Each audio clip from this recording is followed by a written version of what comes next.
Come on in. All right. What's up, Al? Hey, Mike. How are you? Good. I think we may have met years ago, Jason Teddy. I trooped in, Bay City. And Air Force, bayonet, all that crap. Yep, that sounds familiar. I've been in this building probably 15 years. How old is this building? This building? Let's see, I started here in '99, I want to say maybe '95-ish. Okay. I mean, sometime 95 to 2000. 95 to 99. Something like that. Ken, is your first name Ken or Kenneth? Kenneth.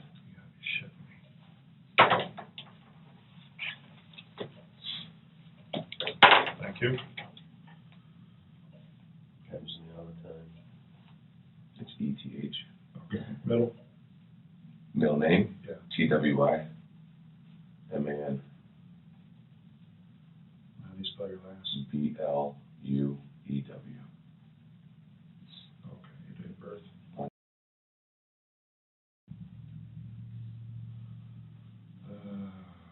What's a phone number I can reach you at? Cell? Yep. Is that department or person?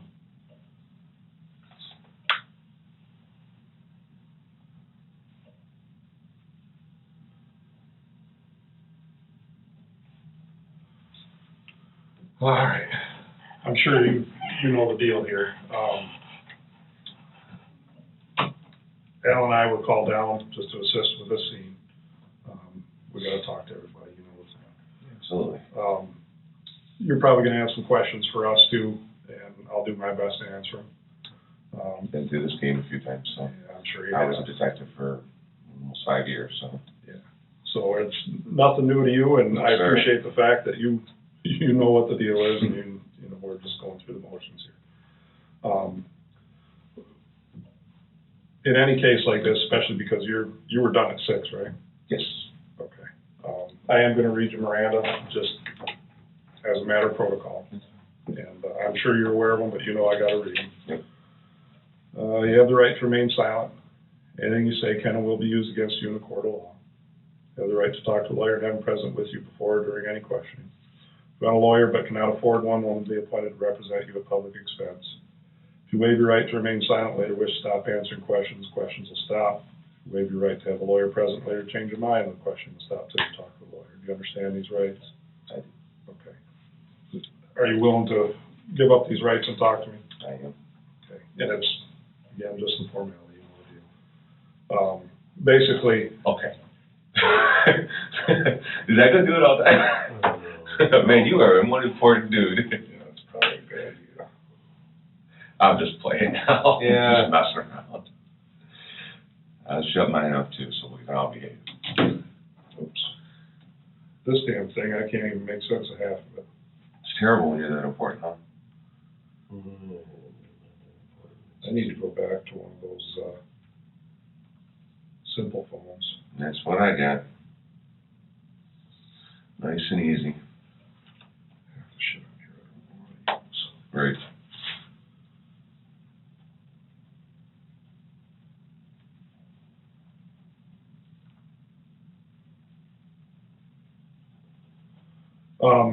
Basically, can you kind of run down, just tell me what happened tonight, what's going on here? I was conducting general patrol. I'd been up in the area of the North Number Streets. We call it North Number Streets. It's area north of Wadsworth. Been in there a little bit patrolling around. I sat at 81 and Outer for a while, working on radar. And then there's a neighborhood to the north of 81, north of 81, west of Outer. Little neighborhood back in there. I went back in there and kind of drove over, just general patrol. Come out onto Outer Drive, went north, took a pass through the businesses on Freeway Lane, and then come out and went north again up to where we have our range. As I started to pull up, I saw the vehicle sitting there. hit it with my spotlight real quick to see if I could see heads moving or popping up. Sometimes we get parkers up there and whatnot.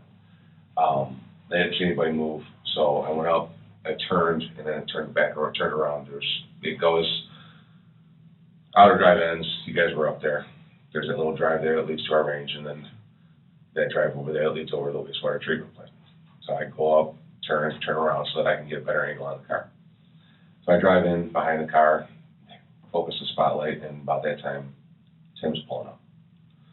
So, you know, we kind of looked at him, he kind of looked at me and says, "What do you think?" He says, "Oh, no." So he started walking up from where he was at, because he was still on outer drive. He was walking up towards the passenger side of the car, and I started to walk kind of towards the driver's side corner. And as I got closer, I saw the door open, the back driver's door was open. Took a few more steps, and I saw her laying on the ground. I saw the cord running to the top of the car. Oh my gosh. I yelled at Tim real quick. I said, "Hey, we got a body." Well, I took a step back. He come around the corner. He come around the car. He took a look. Oh, shit. So away we went. Yeah, we started doing our thing. And then Tim got a hold of Sean, and they started, so Sean said, "I didn't tape it off, do your thing. Get some photos." So I started taking photographs.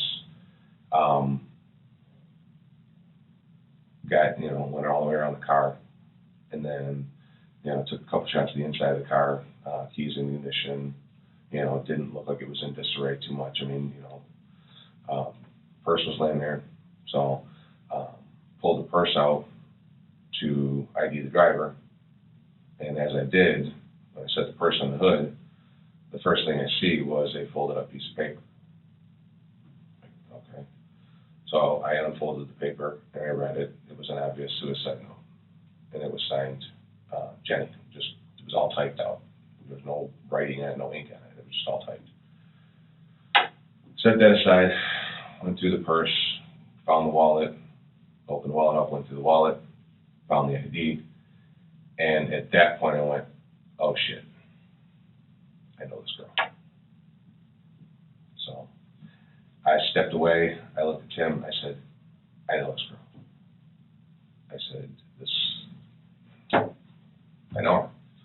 So I kind of just stepped back at that point and let everybody else take and do what they needed to do. Sean showed up, and the rest is history. Here we are.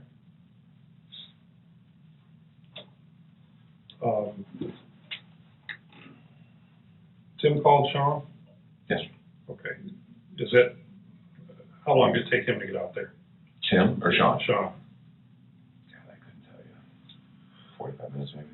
I guess what I'm asking is, you guys had a chance to secure everything at that point and started processing what you could. Correct. We taped it off. Tim grabbed tape, taped it all off. I did the photos, and then once that was done, we just kind of stepped back and waited for Sean. Wait for the detective to get there and turn it over to him. The photos and stuff, are those ones that were all turned over to Sean? Correct. Okay, you said the back door was open. Was it ajar? No, it was wide open. Wide open? Okay. There were no interior lights on, but the back door was open. Okay. It's like a four-door car, driver's door, rear door. Mm-hmm. All the other doors are closed except for the back door. Okay. Not the hatch, though. Yeah, the side door and the back. There you go. Okay.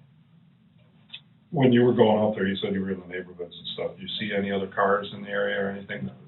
Especially outer, it's kind of dead ends. Right. There's not usually a lot of traffic up there. We will get the occasional parkers up there.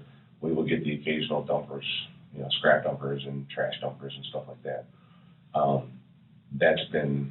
There's actually a notice out to keep an eye on the whole north end, because people are just dumping everywhere. But the businesses, they're on a freeway lane. There's 3 or 4. There's one up on the hill and a couple in the back. I mean, they're all, it's just a normal route. It's just part of general patrol. Just checking the businesses. Making sure that everything is clean and clear. And then one of the businesses up there is kind of like a truck dock.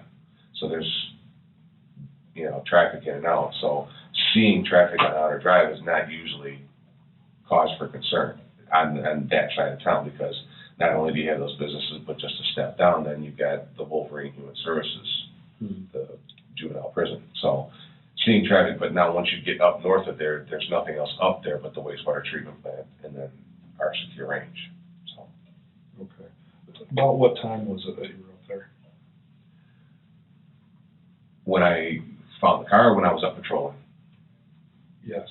it was just before we found the car. I mean, literally, it was, you know, I did the neighborhoods, I did freeway and went north. Okay. You know, and, you know, Tim and I don't remember seeing him, but we must have had the same idea because he did virtually the same thing I did. Okay. I do know, I mean, I know that he come off of, I don't know whether or not he checked the neighborhoods or not, but I know he went over and checked the businesses off a freeway before he came north. Okay. Like I said, we pulled on. I had enough time to get up there, see the car, spotlight it quick, and turn around, and he was pulling up. How long was Tim up there? Was he out patrolling the neighborhoods and stuff too? I don't know, never saw him. Where's Freeway Drive? I'm not familiar with that. It's north of the juvenile prison. Going to the expressway, goes into Yep. the east, Yep, that's the only way it goes. and there's businesses in there? Yeah, when you guys drove up there, I don't know if you paid attention or not, but when you drive up there, the prison's here, Mhm. and then there's like a trucking terminal. Mhm. There's a business behind it. It's a new business. It's it's Michigan Recovery, the repossession company. Oh, okay. And then up on the hill is TCI Tire, And they're all off this freeway all drive? off Freeway Drive. And you had driven in and around those Yes. businesses? Okay. Actually past the truck driver. Okay.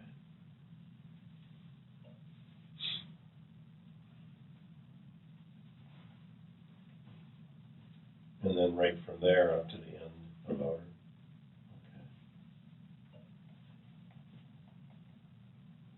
So in that general area, you were up there a matter of a few minutes, or were you up there half hour doing property checks and patrols, or? All inclusive, probably, I don't know, 45 minutes to an hour. Okay. And during that time, you never saw any traffic going down that way? Never saw any traffic coming southbound.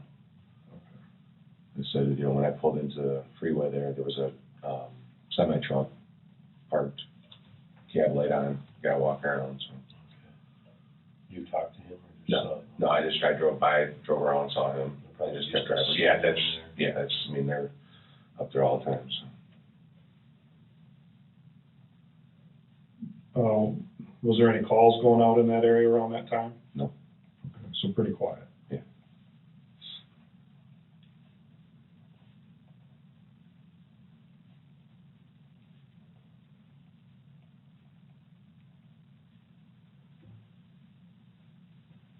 You said when you first pulled down there, you saw the vehicle. Did you light it up right away, or was it just your headlights that were Just on? headlights at first until I got within, I guess, spotlight range. Okay. It was probably,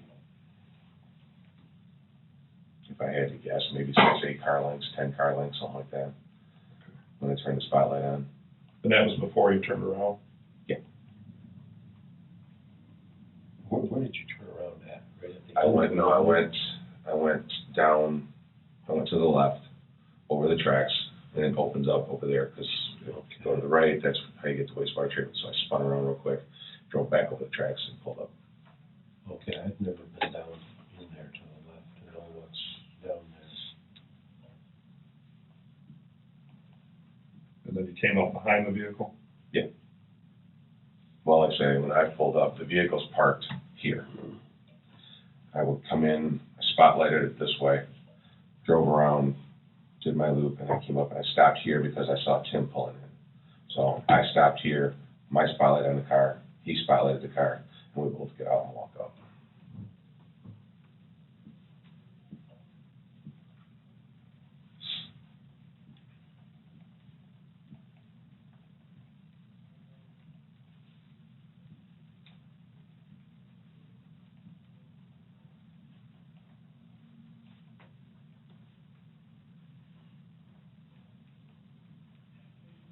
During that time, as you were approaching and you were lighting it up, you didn't see anybody around or anything like that? Okay.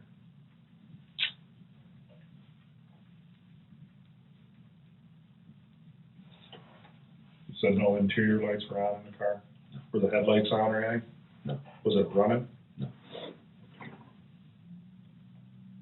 you remember checking to see if it was warm, if it had been running, or would it look like it's When been for a while? Yeah, after we got the initial, after we found her and got the whole scene taped off, after I took my pictures, when I removed the purse and set it on the hood, I felt the hood.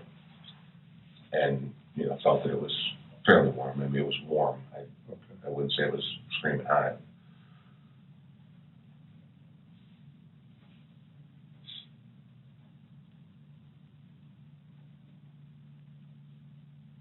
When was the last time prior to this that you were up checking that area? Today I haven't. Okay. You know if anybody else checked it today? How many people were working? Just you and Tim? It was me and Tim came out at 10 o'clock. It was me and Sarah. Oh, okay. It was me and Sarah until 10. And then, You guys work 12-hour shifts? we work 12s, but Mondays and Tuesdays we have a short day, so we stay at the 80 hours instead of 84. Okay, so what was your shift last My night? shift was 6 to 6. 6 to 6. Yeah, my short day was Monday.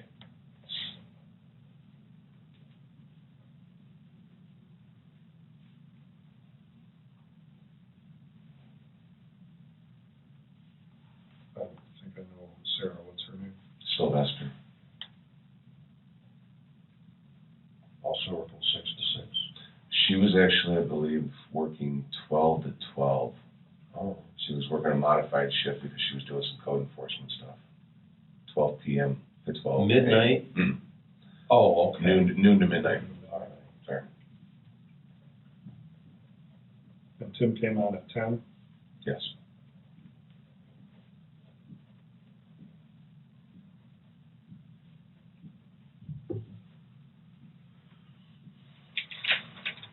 Anything suspicious about the car as you approached? Other than the door open. Did you see the door open when you pulled up behind it, or not until you walked up to it? When I pulled up, got out of the car, I saw the door open, but I couldn't see anything past that. All I could see was the door was open, so we started walking towards the car, and as I got closer, that's when I saw her.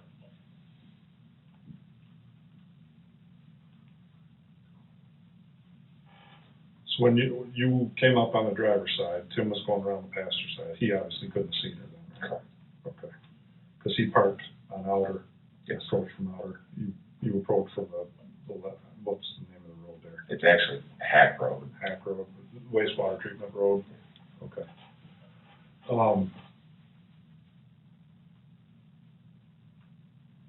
And only the door was open, no lights on, car wasn't running, nobody around. When did you first see the body?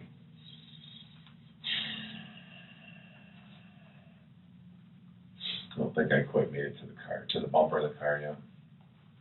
Okay. It was close, but within a few steps of the bumper, maybe.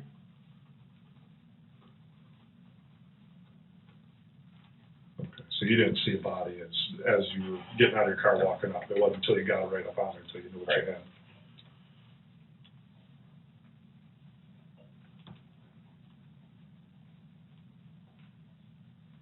And what did you see? Tell me about what you saw there. Well, I had my flashlight out, and as I walked up, I saw the door. I kind of did a peek inside, just to, see if anybody was laying there, I guess. And then I went down, and as I went down, I saw her laying there, and that's when I saw the cord running, and I'm like, uh-oh. So I got a little closer. I looked, saw the cord was around her neck, followed the cord up, saw it was attached to the luggage rack. I'm like, oh boy. So I called. That's when I told Tim. I said, hey, we got a body over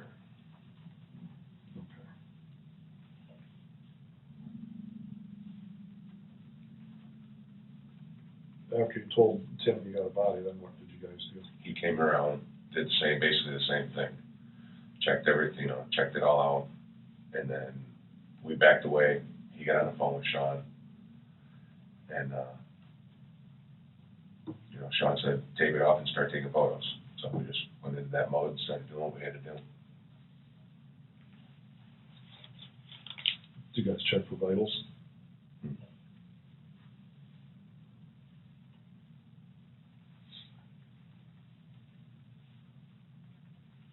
Was it, I mean, why not? I don't know. I guess probably not to disturb. Well, I mean, there was no movement, you know, and when I looked, there was, I mean, from a distance, there didn't appear to be any chest rise. You know, I mean, lips were kind of bluish. I mean, it wasn't giving me the impression that it was, you know, that she was alive. So.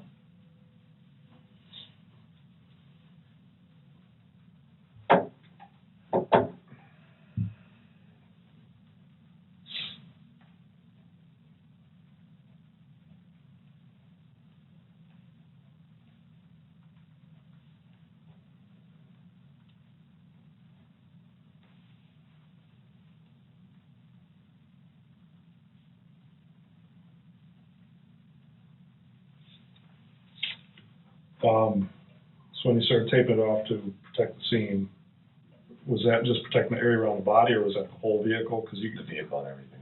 Okay.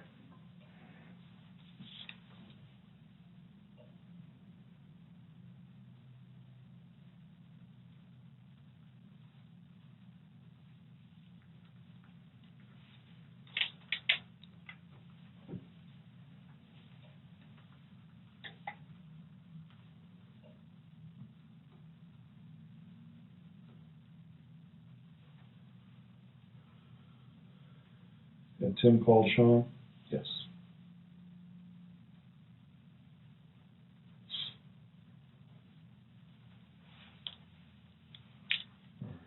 Now tell me about processing the vehicle, what you guys did there.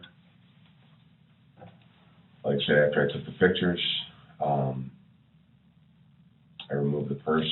I entered through the passenger side front door, removed the purse, set it on the hood of the car, and then began to go through the purse.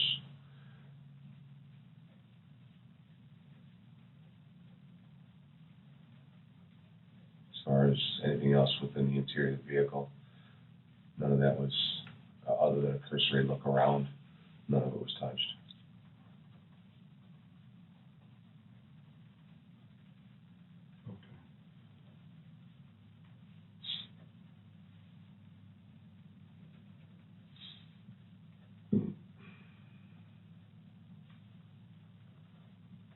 Did Tim go inside the car? I don't believe so.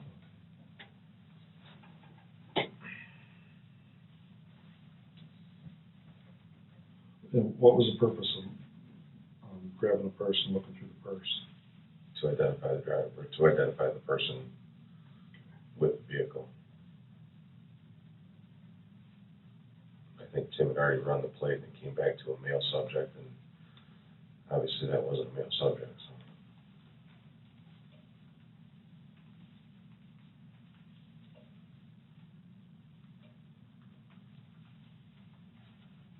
Do you remember who the plate came back to?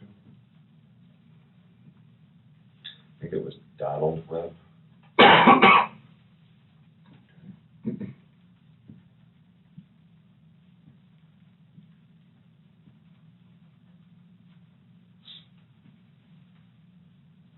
And that's when once you saw the ID, that's when you realized you knew the person?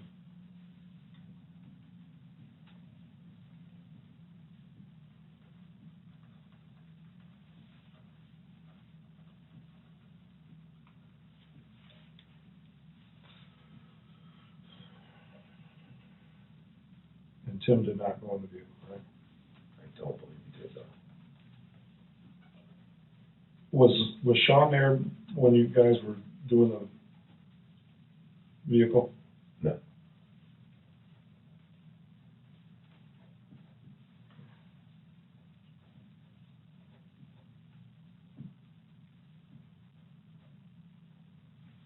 So after that point, what happened? Sean showed up and, you know, took control of the scene from there. performed his own inspection. I'm not sure if I or Tim, I don't remember who gave him, I think I did, I think I gave him the note and the ID. And, he went up, did his look around, got on the phone with the medical examiner, did his MESI stuff, and basically we just kind of stood by at that point. There came a point in time, and I don't remember the exact time, but I got called away to help Sarah out on a beanie. It was a fresh beanie that she thought she had somebody inside the house. So Sean says, "You go, Tim and I'll stay here and, wait for the funeral to show up."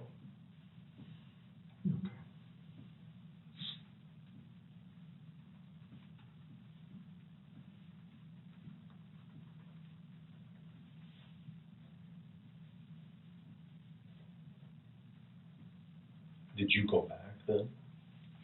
Had you been back up there then after you got called out to help Sarah? No, I didn't. You didn't, okay. So were you there when the vehicle was towed or any of that stuff? Okay. Were you there when the body was brought back? No. Oh, okay.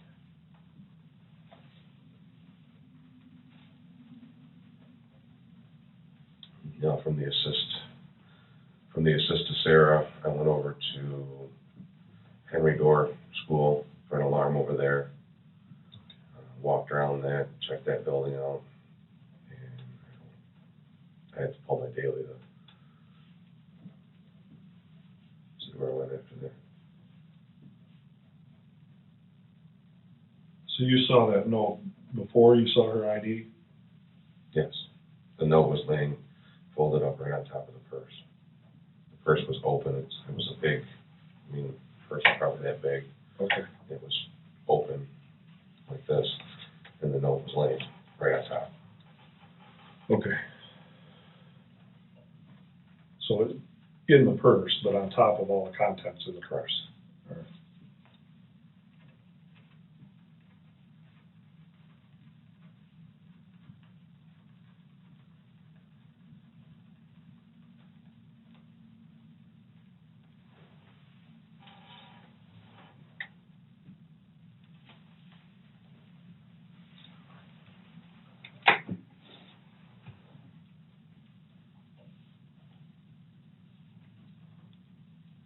Do you know who did the notification to the next kin? I assume Sean did. It would have been his scene. He was in charge, so.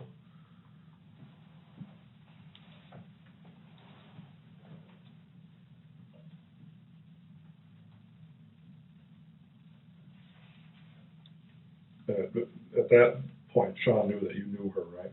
Yes. When Sean arrived, I told him that I knew her. Do you know her family?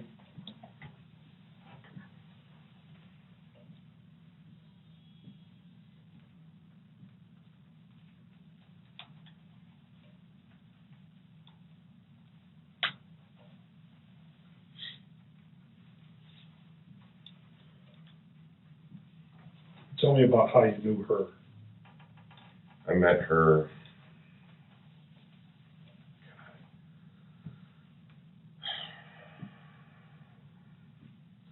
probably more than 10 years ago. When I first started out here, just in my normal duties, we would do bar checks, and she used to frequent the Backstreet Bar over in Holland. I got to know the waitresses and the people over there.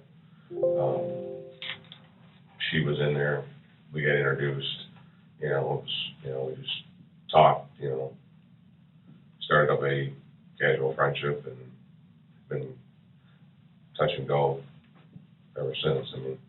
We talk for a while and then we kind of do our own thing and go our separate ways, and, out of the blue, she'll call me or I'll call her, and hey, what's going on,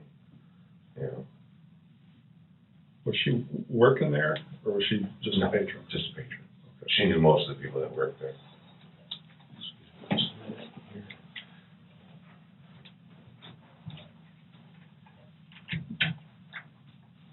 How old is she? I am probably 30, between 30 and 35. I don't know her exact birthday.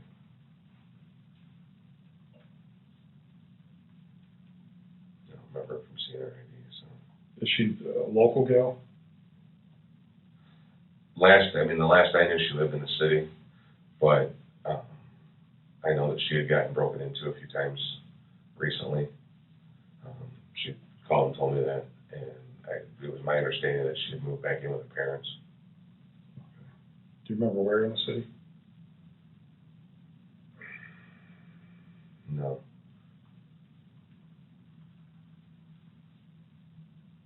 And where do her parents live? No clue. Do you know if they're in the area or? They're in the area. I think it's somewhere in Bridgeport, but I'm not sure. I don't know what the address is or anything like that.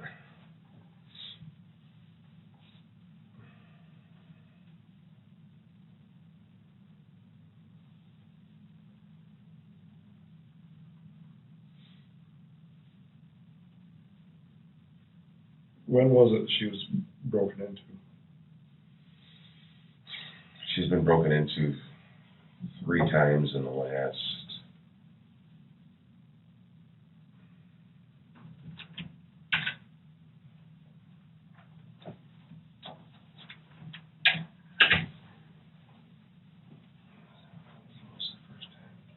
I want to say the first one was April or May, Okay. somewhere in there. So it's pretty recent stuff? Yeah, they were all in 2011. They were all summertime of 2011.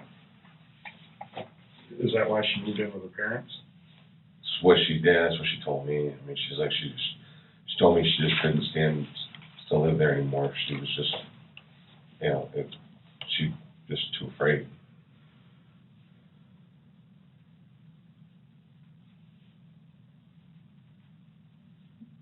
Any idea how long she's been living with her parents? No.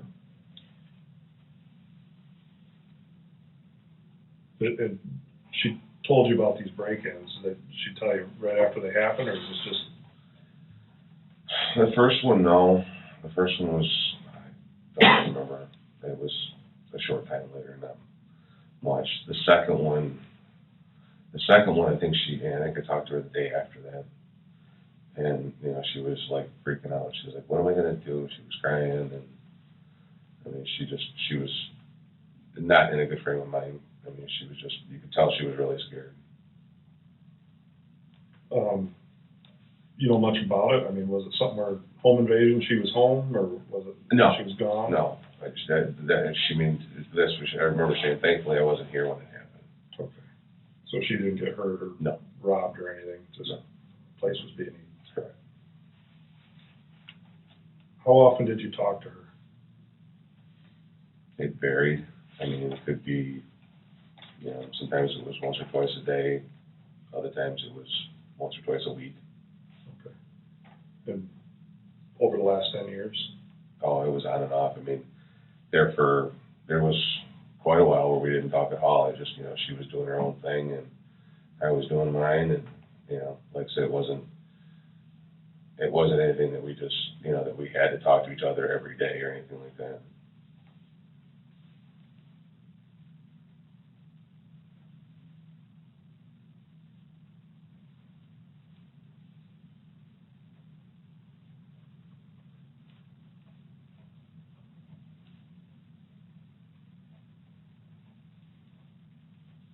Was she married, have kids, anything like that?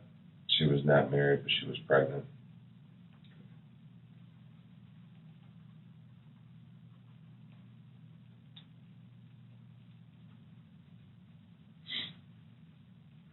Boyfriend?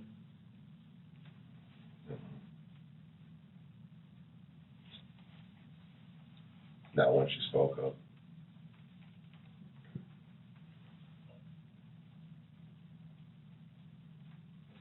She in trouble with any drugs or anything like that?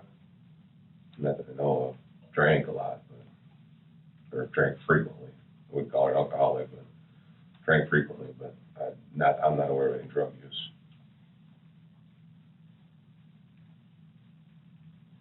Was she working? As far as I know, What did she do? Where'd she work? no idea. some kind of parts supply place or something or other.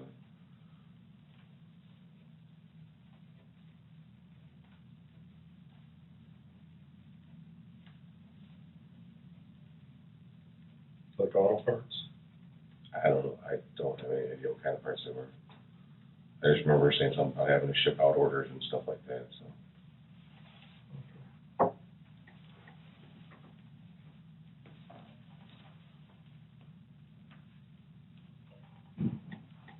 When was the last time you talked to her? She called, actually, last night, she called me, didn't leave a didn't leave a message. She leave a message? Yeah, she did. She left a message to say, hey, what's up? Give me a call when you can, something like that. And I called her back, sometime around 8 o'clock, 8:30, something like that. And I didn't get an answer from her. Did you leave her voicemail or anything? No.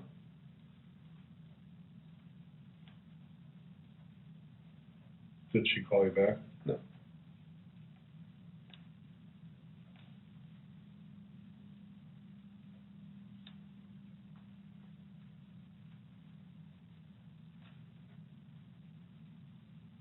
What was her mood or demeanor last time you talked to her? Not normal. Usually she was a pretty happy, jovial person. She just, I don't know, said she was tired, wasn't feeling good, but it's uncharacteristic for her. Usually when we talk, she's just, bouncing off the walls. Yeah, this is going on and that's going on and yada, yada, yada, but it's been, and it's been like that for a few months now.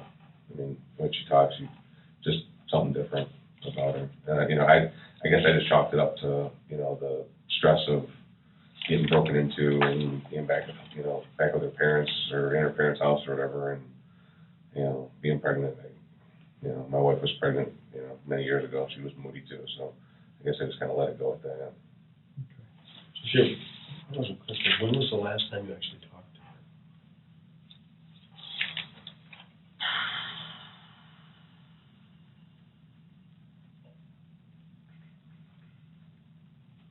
Yesterday.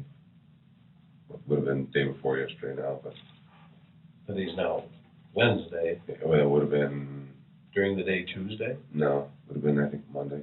Okay. Yeah, I chatted with her briefly on Monday. She call you, you call her.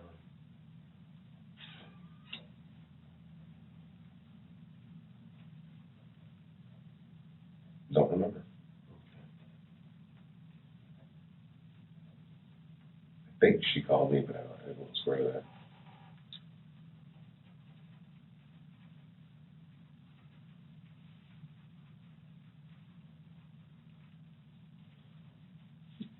During these times, you said her mood kind of changed. She mentioned anything specific that she's having problems with? No, not really. What about her health? She never made mention of anything. Okay. When's the last time you actually saw her in person? It's been a while.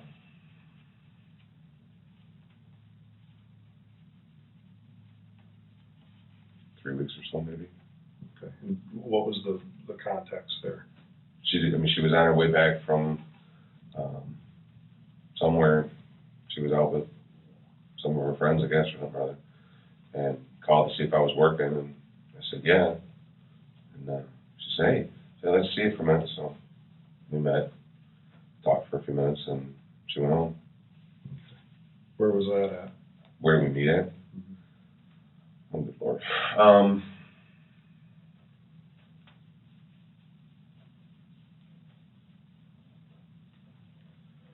I think I met her out at the tire place out at 46.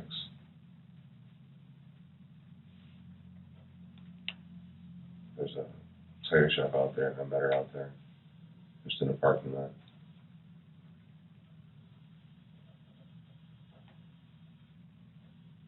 Went kind of door to door, talking. Was she with friends then? No, Okay.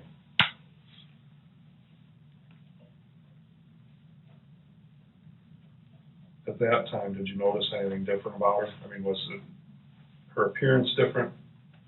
No, appearance-wise, she looked normal.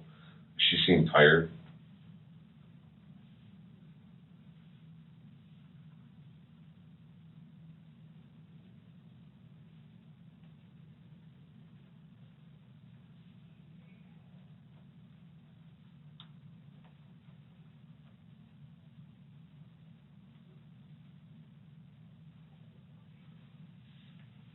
How often did you guys see each other personally? As far as like when I'm not working personally, or Anytime. in person? Yeah, in person. As of recently, I'd say maybe once, twice a month. Okay. You know, And maybe then 3 times a month. What's recent? I mean, Within the last few months or so. did you notice any change in her? No, I mean, like I said, she didn't seem the same person that I remembered her being. She seemed more stressed, tired all the time.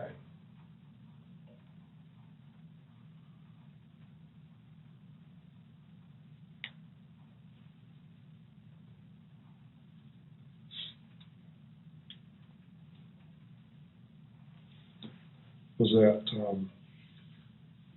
I mean, when you guys saw each other, what did you do? What, Talked for a few minutes. okay, is it a lot of times when you're working, was it personal time? No, it's always when I was working. Okay. Where did you normally see her at? Usually just at a random parking lot, Okay. you know, somewhere in town. And it was just to stop and chew the fat?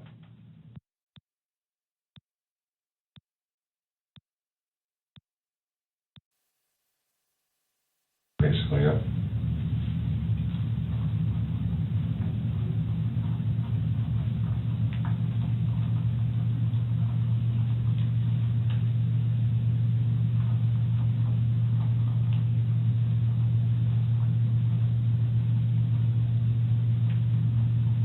Where was it in the city that she lived? I don't know.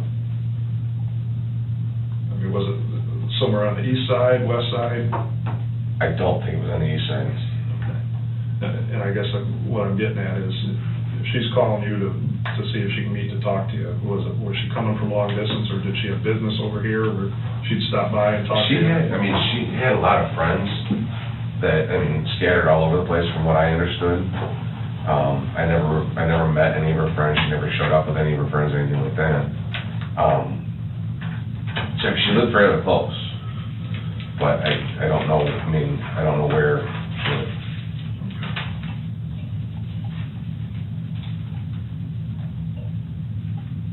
What kind of car did she drive? That one is her regular car. I didn't recognize it at the time. Okay. There's a lot of those cars, and it, like I said, wasn't focusing on the vehicle per se. I was trying to look inside the vehicle. I was looking past most of the characteristics that would ordinarily stick out, because I was busy focused on what was possibly inside or what could be inside. It didn't dawn on me until, like I said, started, putting pieces together, and then I was like, okay, this is her car.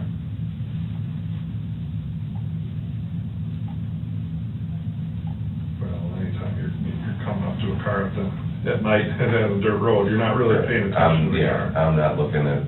You're looking to see what's inside, so Correct. you don't get hurt.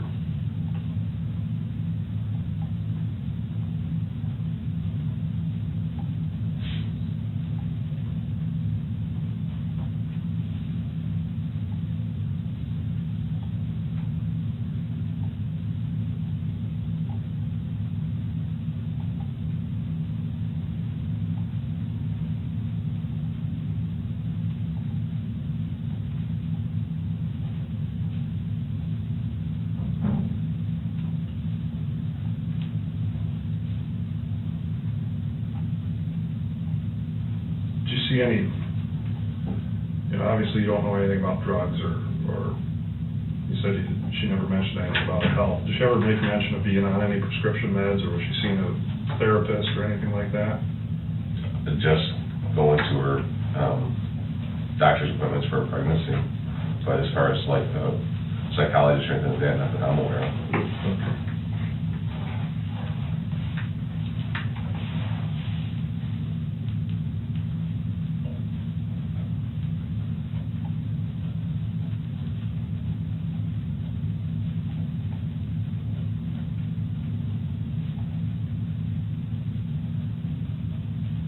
What did she tell you about the pregnancy? Not a whole lot. When I see her, usually the first question is, hey, how you feeling? How's it going? Everything good with you and the baby? That kind of stuff. It's none of my business, so I didn't want to pry into her personal life that much. So I just, whatever she volunteered to tell me is what she told me, and usually it wasn't much.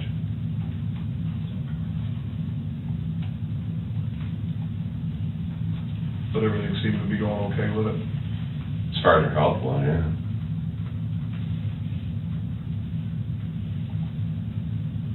What did she tell you about baby's daddy? She didn't. Never said anything about it.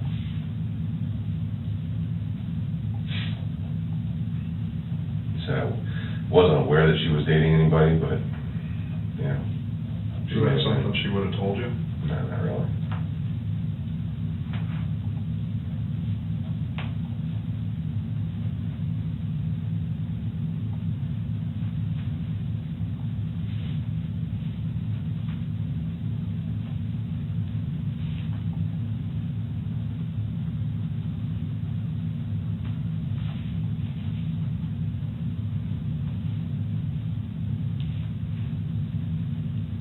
How'd she seem about being pregnant? I mean, you said her health was good and all that kind of stuff, but... Whenever I would ask her, hey, how are things going, I pretty much got the answer, baby's healthy and I'm doing good. And she kind of left it at that. Not typical for her. Like I said, she was usually a bubbly, outgoing person, talked all the time about anything and everything. And it just, I don't know, it just seemed different. She was just more reserved.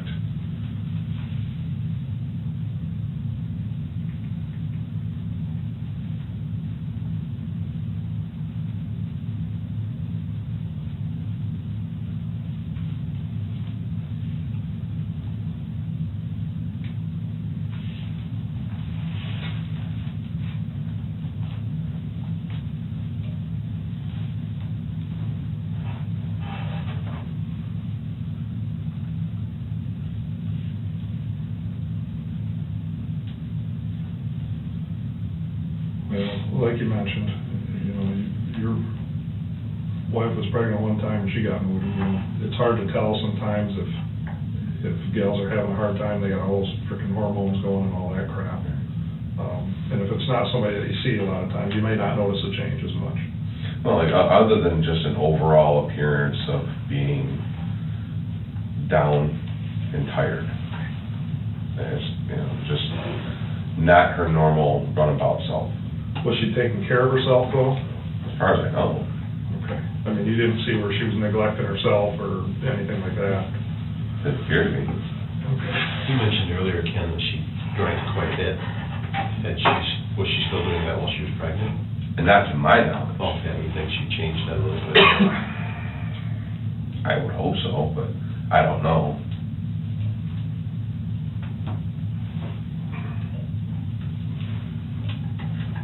She ran around a lot and had a lot of friends. Do you know some of her friends that might have some insight on how she was feeling, or? I don't know any. I mean, all I know is her.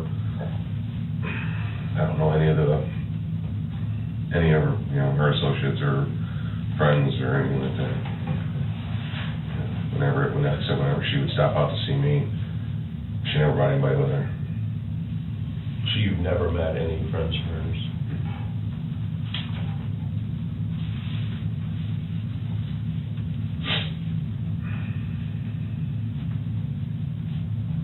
I guess I can't say never, because when she was frequenting the back street, Oh, there were they have people. been in there. Well, she was friendly with the wait, with the wait staff, but.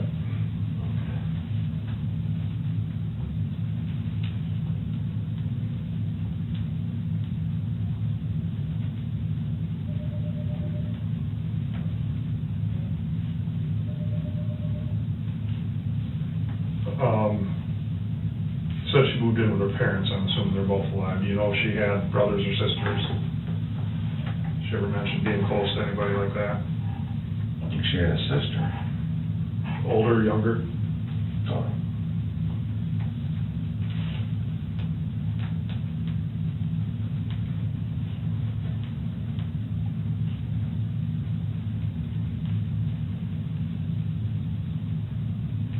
Did she ever talk about she was close with her sister? I mean, did that, or just remembering a sister?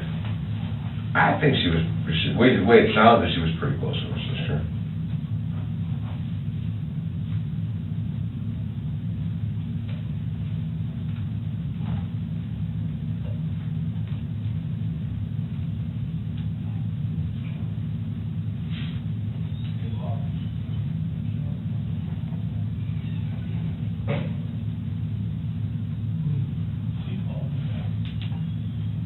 So, I guess I'm trying to figure out what would cause her to do this. I mean, it sounds like she was a pretty happy person. Sounds like she was, comfortable with the pregnancy, and sounds like she was employed. You didn't notice any big changes in her. Any thoughts on that? No. I mean, when I read the suicide note, it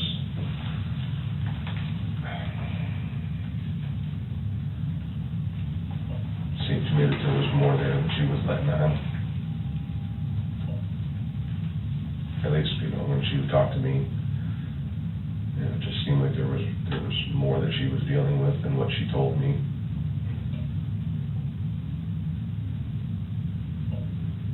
Do you remember what she was talking about in the suicide note, some of the things that she was talking? I don't have it here in front of me. It talked about the robberies, it talked about the pregnancy, it talked about being sorry.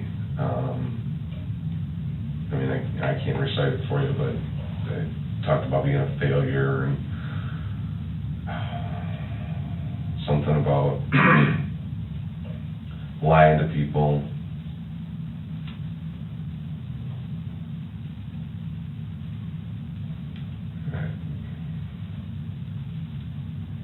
What would she be lying about? I don't know.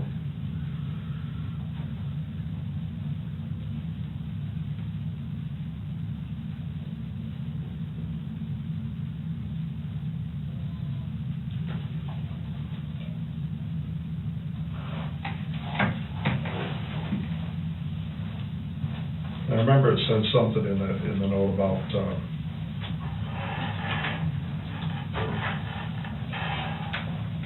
the pregnancy, and I think the name was Chris. Does that ring a bell? I think I do remember seeing something in there about that. Okay. Does that name mean anything to you?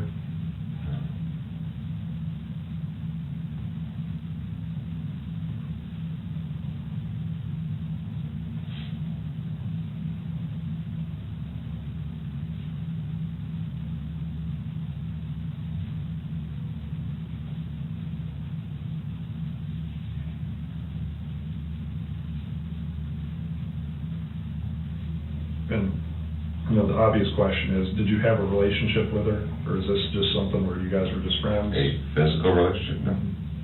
Okay.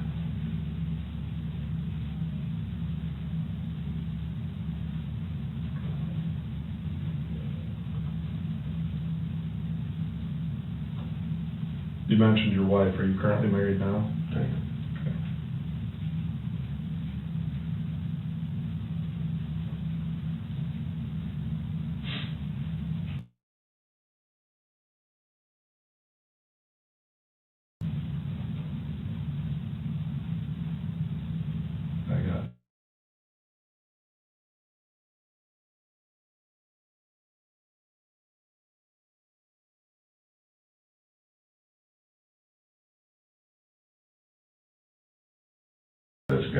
actually have two of my neighbors that are close friends of mine that both have daughters Yeah. that are like, if what Dad doesn't see, Uncle Kenny will, so. Uh-huh.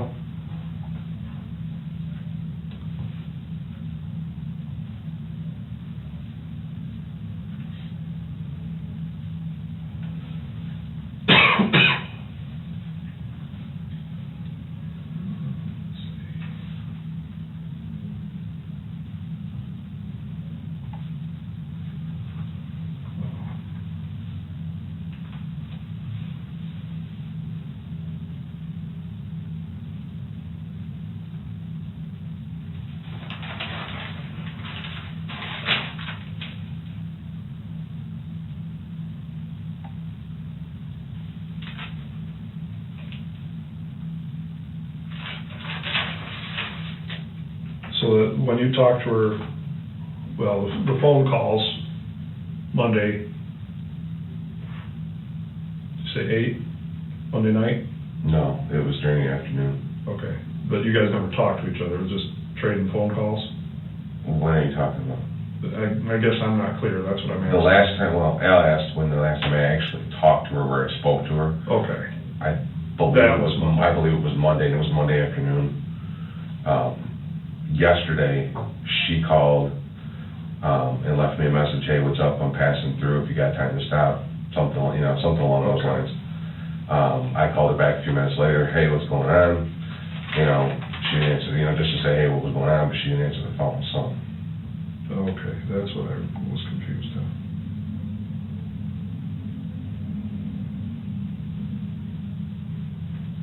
But she never called me back. And, like I said, I was just gonna tell, I was just gonna, send her a hey back, hey, what's going on?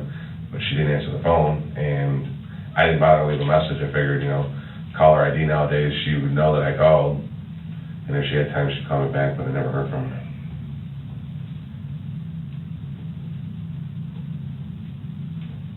All right.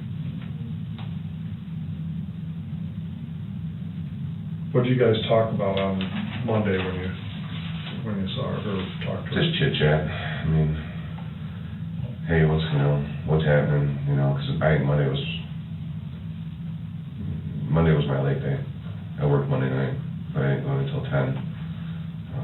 She asked how, what I was doing, and I said that, just get ready, take my kid to football practice, get him ready, go on to practice.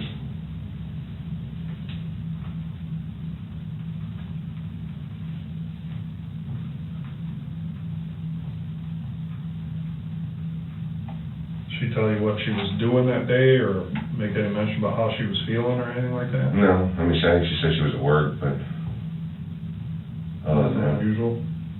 no. It wasn't a very long conversation, a couple minutes maybe.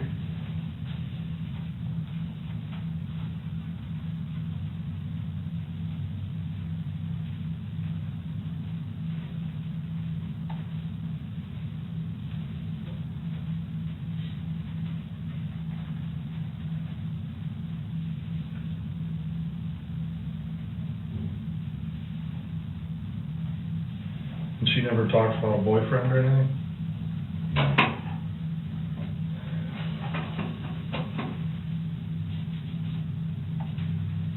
Was she friends with anybody else here at the department? At one time, she was friends with Kevin, but I don't think Kevin Kratz. You gotta help me out, Kevin. Kevin Kratz, he's a sergeant now. Like I say, at one time, way back when I first met her, Kevin and I would occasionally go into Back Street together to perform our bar checks and whatnot. So she gave me, I would say she knows him, but whether they stayed in contact or not, I don't know.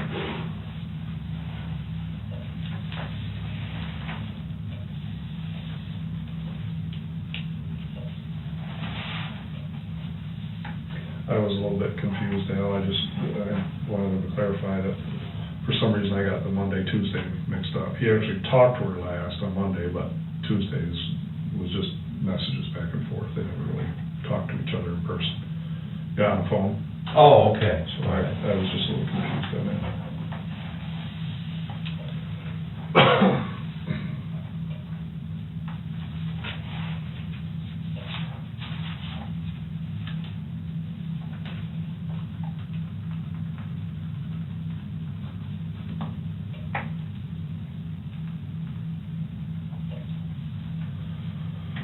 All right, well,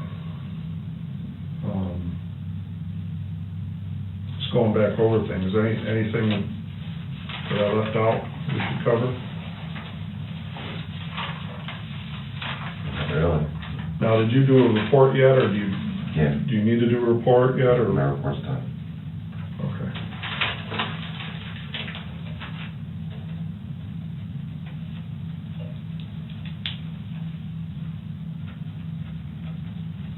Now, who's gonna handle all the evidence and all that stuff? Is it all Sean now? I presume so, yeah. Okay. So you're done with it?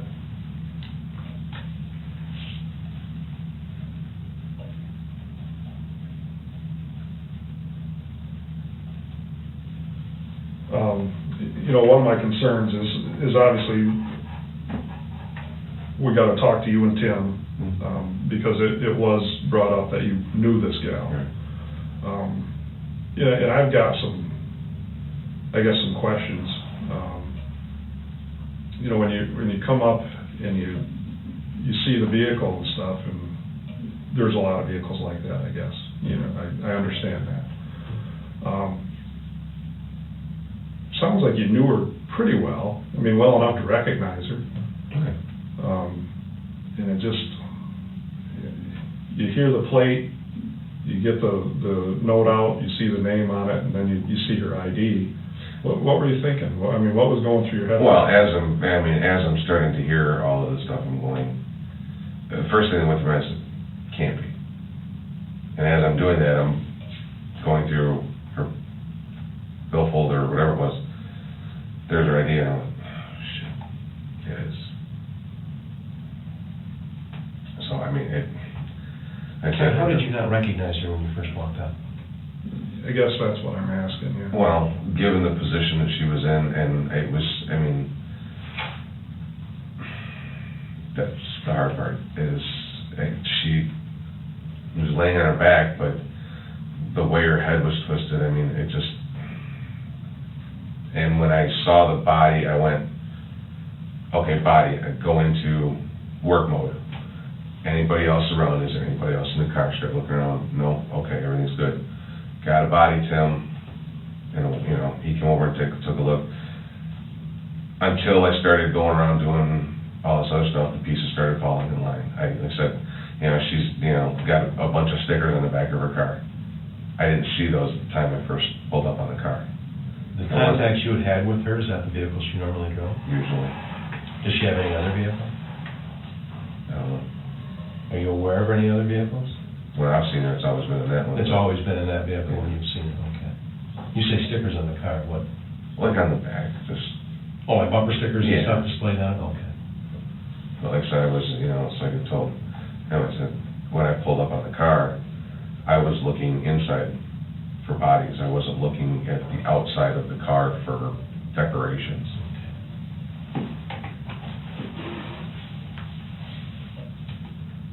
And the stuff that she was wearing tonight, is that typical of what she'd wear when you saw her? Yeah, it looked like Nothing that. unusual? No.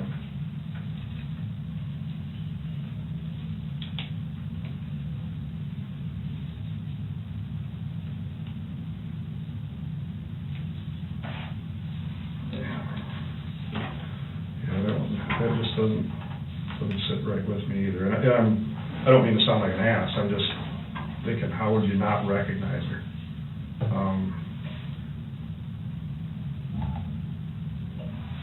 It's just odd. Yeah, I mean, you just kind of go into cop mode at that point. It's just, okay, what do I gotta do? You know, start running through your head, what are the things that need to be done? Once I walked up, I saw that there was a body there. I took, a quick flashlight, went like that. Tim, we got a body, and he came over, checked it. I backed away.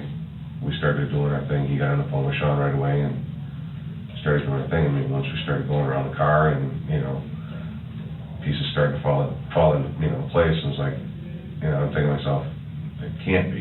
It can't be. And But I know what you're saying. I mean, But you got a good enough look at her to see that her chest wasn't rising and falling, that her lips were blue. Right. I said, I mean, that's not a position that I ever see her in. That's not how, I mean, when I see her, she's got her hair done, you know, I mean, all of that, you know. I don't see her in a disheveled state, so.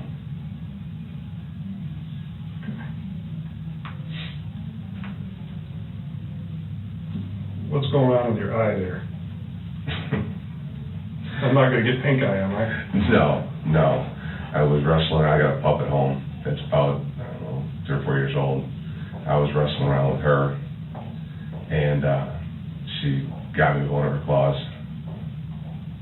What kind of dog you got? She's a Catahoula Bulldog. What the hell is that? What? It's called a Catahoula Bulldog. It's a cross between an American Bulldog and what's called a Catahoula Leopard Dog. Oh, a leopard dog. It's a descendant of, a distant descendant of the Bull Mastiff. Okay. They originally bred him in Louisiana for hunting, and somehow or other they decided to crossbreed him with an American Bulldog, and that's what I ended up with. So that's a pretty good sized dog. She's not. She's only about 50 pounds. Well, is she mature though? No, wait. Okay. Yeah.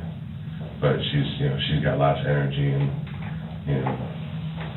we were playing and wrestling around, and she got me. How long ago? Huh? How long ago that happened? Just before work today. Oh, okay. What'd you call that dog again? A Catahoula Bulldog. Catahoula? Yeah, saying it's Catahoulla. Got her to pound. Oh, yeah. Got her to pound. Yeah. And then my other one, my older one, he don't like to play too much anymore. He just stands around and barks when we're playing. He's getting old. I mean, that looks pretty rad. Did you get it checked or? No, I said it happened just before work. You need to have a workman's comp claim. Nah.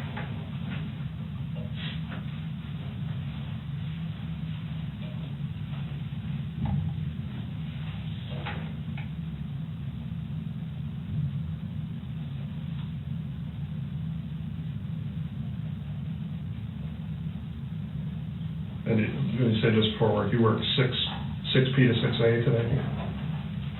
I left my house right around 5. I usually leave about an hour early.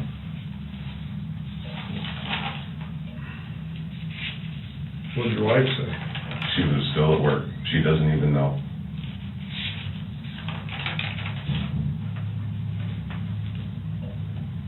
Is he rough with your boy too? Or is she rough with your boy? No, actually not. She behaves around him. She likes, I've trained her well, but I like to play with her because I like for her to burn off the energy. Yeah, that's why I like big dogs. I mean, those little ones I got no use for. I've got her, she's running about 50 pounds, 50, 55, and I got another one that's running 80 pounds, so. Does it bother you at all? The eye tears up every once in a while.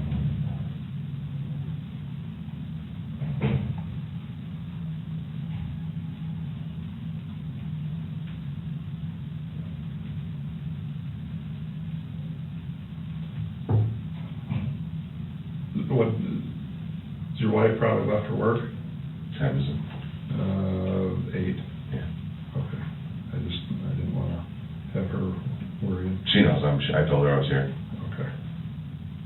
What's your boy do during the day? Sleep. Is he old enough to stay at home? Oh, yeah. Okay. He's 11. Is he home today when you're wrestling around with the dog? No, he left for practice. I couldn't go to practice today, I'm a coach. Right, it's football season already. That's right. So, one of my neighbors is also a coach, his kid also plays. So he swung by and grabbed my boy, and they went to practice because I can't be there because I gotta work.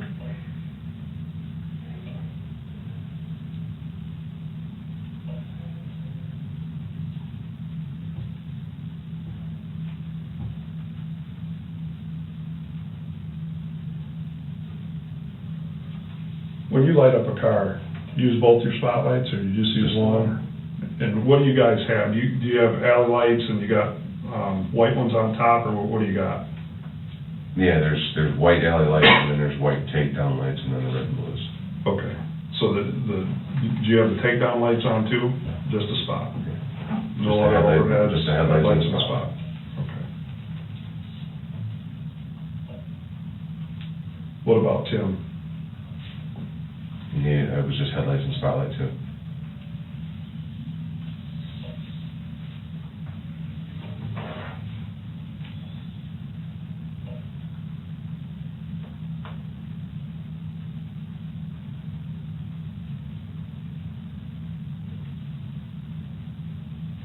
And coming up to this, you were on patrol and doing property checks up there. Did you have any calls, make any traffic stops? I think I had two calls before all this went down. One or two calls. And no, I didn't make any traffic stops. Okay. Was this something you pulled reports on? No. Was it dispatch stuff? I mean, dispatch calls? Yeah. You remember what they were and where? No, it's on my daily. What's your call sign? 604. One of them was I do remember one of them was a stray dog on the highway that appeared injured.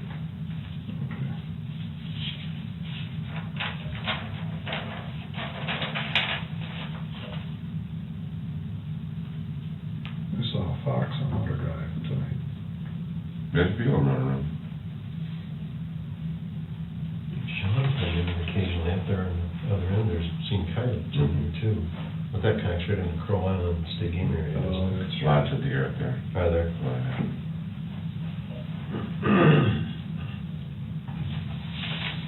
Now, when you guys have contact with anybody, whether it be a traffic stop or, somebody flags you down, is that stuff that you guys put on the daily, all your contacts? Yeah, it's supposed to. Okay.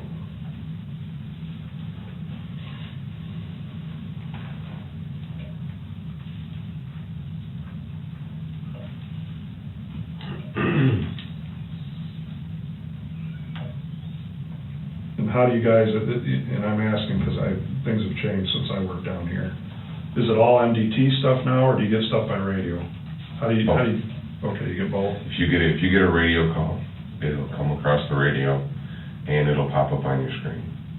If you generate a traffic stop, you can generate the stop directly to the computer, or you can call the stop and have Central do it for you. Okay. And how do you usually do it? My traffic stops? Yeah. Usually I just punch them into the computer unless I get an inky feeling about something. Or if I don't, if I get, somebody's getting out of the car on me right away or something like that, I'll call it in. But usually I'll just type it in the computer.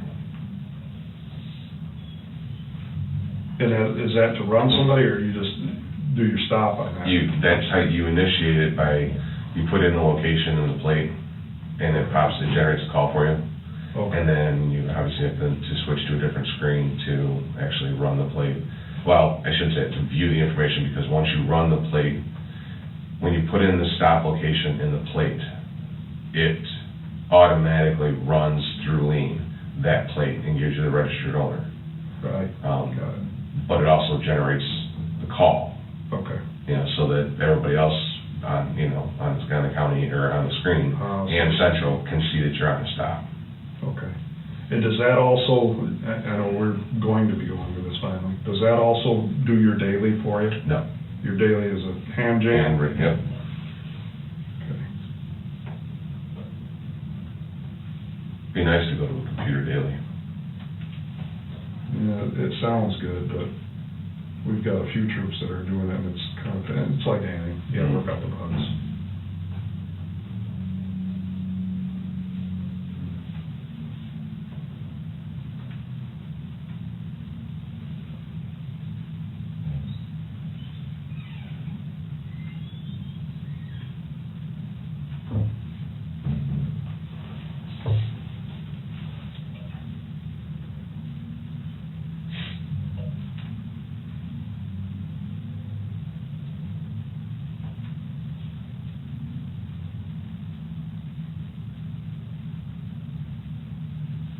So when you came up on this vehicle, did you call it out, or did you run the plate and MDT? What'd you do? When I pulled up, I flashed the vehicle with my spotlight, I didn't see any movement inside the vehicle. So at that point, I figured either somebody's out walking around, or the vehicle's abandoned. So I spun around, came back, and I hit the spotlight on it again from a different angle. Tim pulled up. He hit the spotlight, we got out of the car, walk up, do our thing. He called out that we were with the vehicle, and then he called out that we had a 49, or suicide.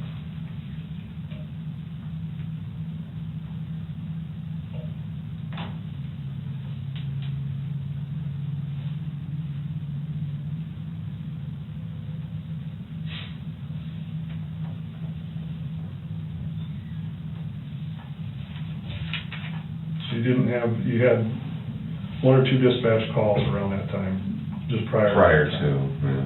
But no traffic stops, right? No. Remember doing any property checks, any specific ones? I was all over the place. I did property checks. I did property check at Robin Glen. I did property checks up on the Wolf Road area, Wolf and Sawyer, up Business District, North 81 Trucking District. We got information that they were, stealing truck batteries out of the semis, so kind of playing extra patrol up there. I was in the South Number streets for a while.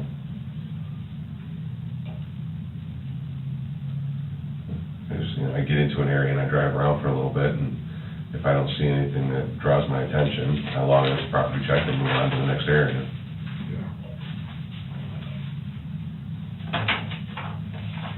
When was the last contact you had with other officers? Probably 7:45, 8 o'clock, somewhere in there. Sarah and I were here, had a bite of lunch. You ate lunch here? Yeah, we were over in the fire department. Again, she and I went in together and got a pizza and some breadsticks, and we were sitting over at the fire department meeting.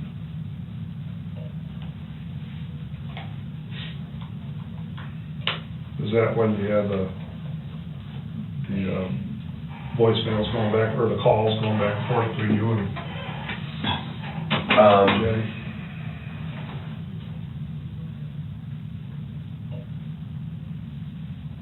I think it was after that. When I left here,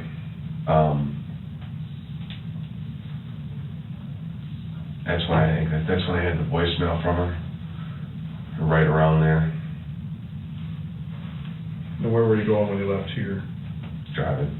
No, I didn't have any specific place to go.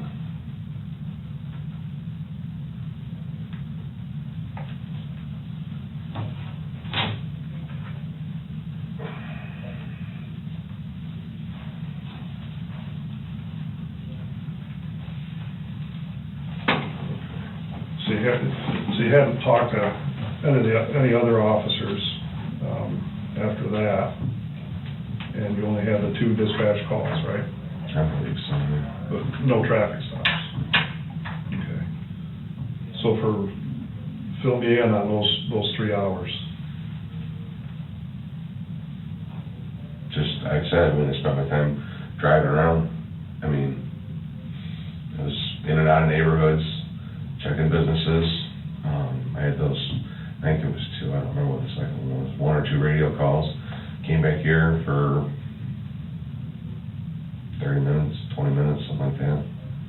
And ate with Sarah, and then took back out, just out hunting around, if I saw something to stop, go looking for something to do.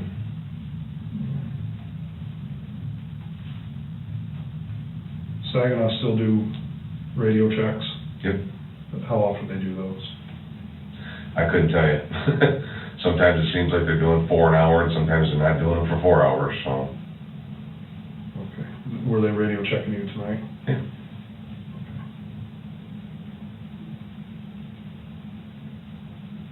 And that's, they truly check your status over radio, they don't do it over MDD, Yes, right? yes. Okay.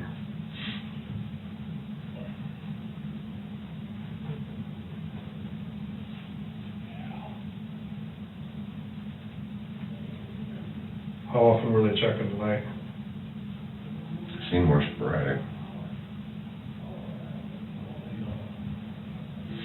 Maybe once an hour. But they won't check you if you tie yourself up on something, if you create a call or Yeah, if they know you're on call. dispatch a call or some, well, but then once you clear that call, if you're in line for a radio check, they'll skip you. And they'll do you the next time around because, well, they just had contact with you. They knew you were okay because, you know, of your activity in the computer, so.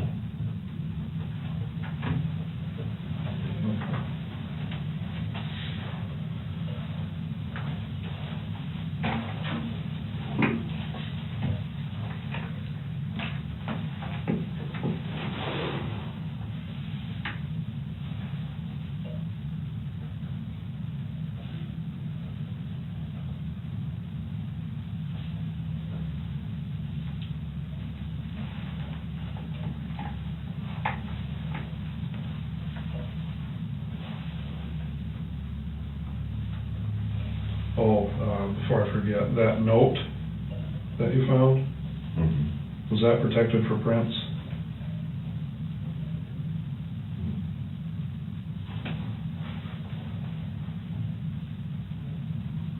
As far as I may have touched it, a corner of it, when I picked it up. Maybe handed it to Sean, I don't know if I had gloves on. Picked it up from, The car. oh, you said you had it on the hood of the car? Yeah, I'd taken it out of her purse, or off the top of her purse, unfolded it, and laid it on the hood of the car. Now, when you got her purse out and stuff, would you have had gloves on then? Yeah, I had gloves on then, Okay, but when I took it to Sean, I don't think I had gloves on. okay. Did anybody else handle it? Did Tim handle it at all? He touched the note? I want to say yes, but I don't know for sure. Okay. I think he might have. All right.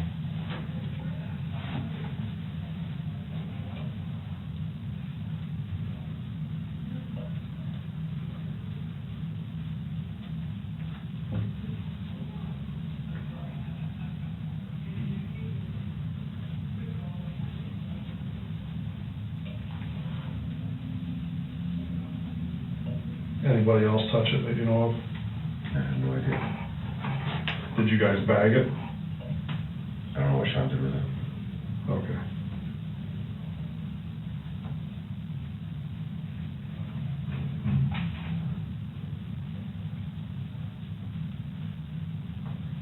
When you say gloves, what kind of gloves? Rubber, latex. Latex gloves, not Yeah. hatch gloves or anything like that, regular latex gloves.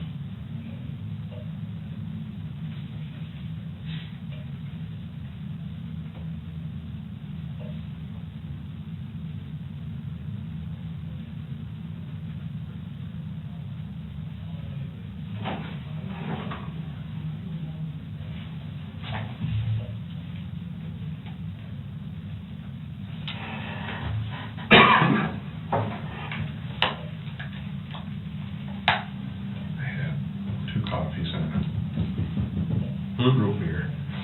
Oh. And my teeth are floating. Do you guys mind if I take a second? Oh, I've been on the phone more than I've been here, so. Excuse me, just please, you need anything? Sound good? Football sleep. Where's the pisser at? There's one right around the corner to your left. Go through the door, in between the double doors.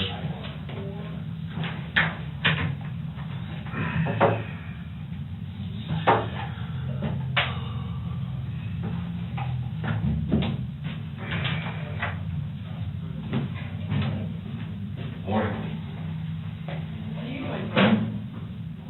Dog will be there. Yep.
Ken, just sitting here listening through all of this, I got some questions that I can't help but come to the forefront.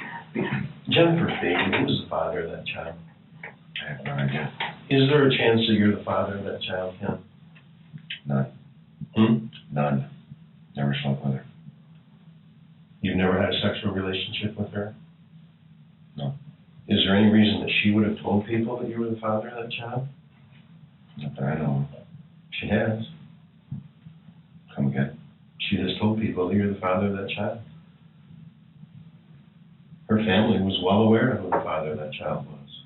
Didn't know you personally, but was well aware of what your name was, where you worked, what you did, and everything. Wow. No possibility of that? None. I mean, that's real easy for us to determine, obviously. You know, and now's the time to get that out if there is. I mean, stuff like that happens. We all know that. We're all big boys in this room. We all know that stuff like that happens. But yeah, that's a concern that I've got is, I don't know why her family knew she was expecting, obviously. Apparently due very soon, I knew 3 she to 4 was weeks. expecting. Yeah, and they were was apparently no questions at all about it. They were fully aware. Ken Bluew, police officer, Buena Vista Township Police Department, was the father of the child. They didn't know much about you, they never met you, but they were fully aware that you were the father of the child, by name, occupation, where you worked, and everything, Ken. Wow. Well, that would explain why we're doing this. I'm not the father of the child. I've never had sex with that woman. Okay. All right. Well, that's, like I said, that's one of the big questions that comes up.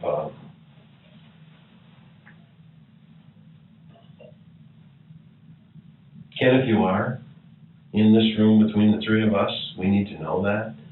Obviously, as this investigation goes on, we will be able to determine who the father of that child is. And you know, as well as we know, when you're doing an investigation, if somebody lies to you about some insignificant or rather insignificant issue, you got to ask the question about why. You know, why would that happen? Why did that happen? So it may be a little bit uncomfortable, it may be a little embarrassing or whatever, but are we going to make that determination? Is it going to be determined in our investigation? I mean, we will determine who the father of the child is. And when that's all said and done, is the answer that we get from our labs going to say it's Ken Bluew too? I don't think so. I haven't had sex with her, so. Well, you don't think so, or you do that? I mean, you know or you don't. I mean, there's one way that a child is conceived, that's very apparent. There's no way. Okay. Absolutely no way possible that you could be the father of the child? Correct.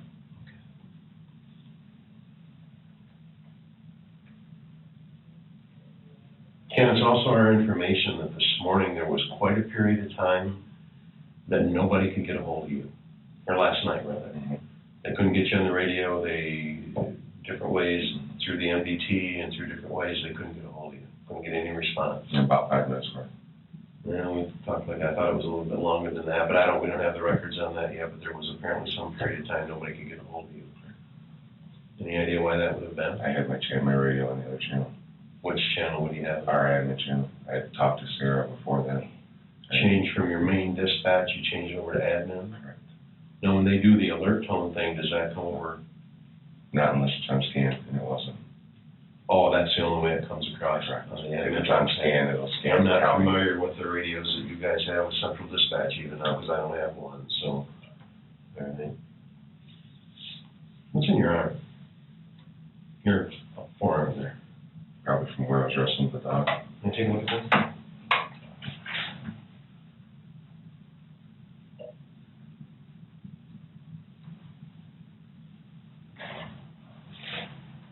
You got any other marks or injuries or anything from the dog?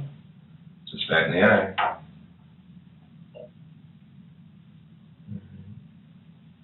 Can you take your glasses off so I can get a little better look at your eye there?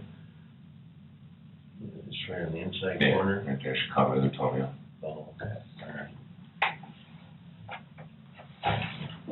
Another thing, Ken, I guess that I'm really having an issue with, is I can't understand how you could have driven down there, you could have seen this vehicle of a girl that you've known for about 10 years, that the only time you've ever met her, that's the vehicle she's been in, that she's been driving. You end up parking, you get out on foot, and you see her laying there. You see her, you describe to us well enough to know that she's already deceased. There's no reason to do any life-saving measures, but you can tell her, I think in your words, her lips were purple, or no rise and fall in her chest, or whatever. But yet you still don't know who she is. That doesn't make sense to me. You're talking about a matter of minutes. Yeah, but I mean, from what you've described in your context with her, I guess I would have thought when you drove down Outer Drive and you saw there was Jennifer's vehicle. I would have think in the headlights you'd have noticed that when you were back a ways. I mean, that's a common vehicle. You've met with her at different places. Has there ever been a time that you've met Jennifer down there at the end of Outer Drive? Never have been down there? Always has been in a parking lot someplace else? Public area.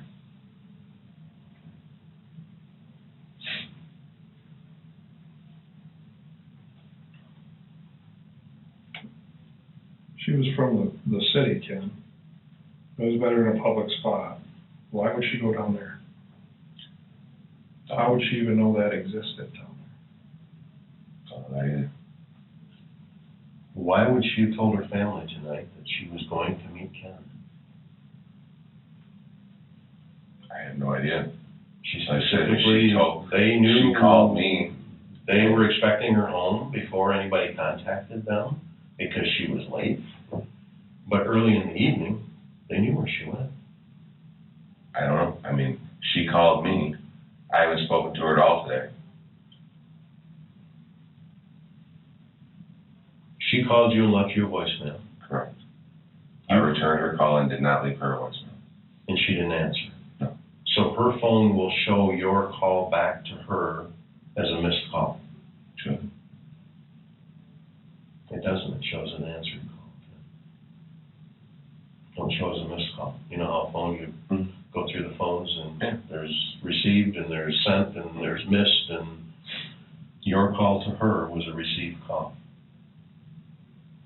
Not a real long conversation, but obviously long enough to be a conversation. I never spoke to her. Received call. So.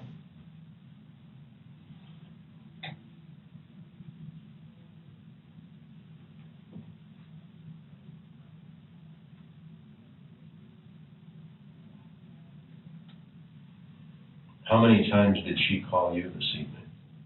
Or last evening? Just the once. Just one time?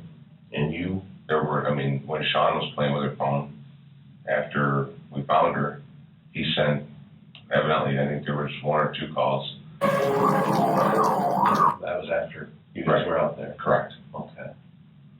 Prior to that, that's just the once. One call from you to her? Yeah. And one call from her to your phone? And she left you a voicemail? Yeah. And what was the content of that voicemail again? Just said, hey, what's up? I'm passing through the area. If you got time to meet. Didn't sound upset, didn't sound angry, didn't, just, if you got time to meet.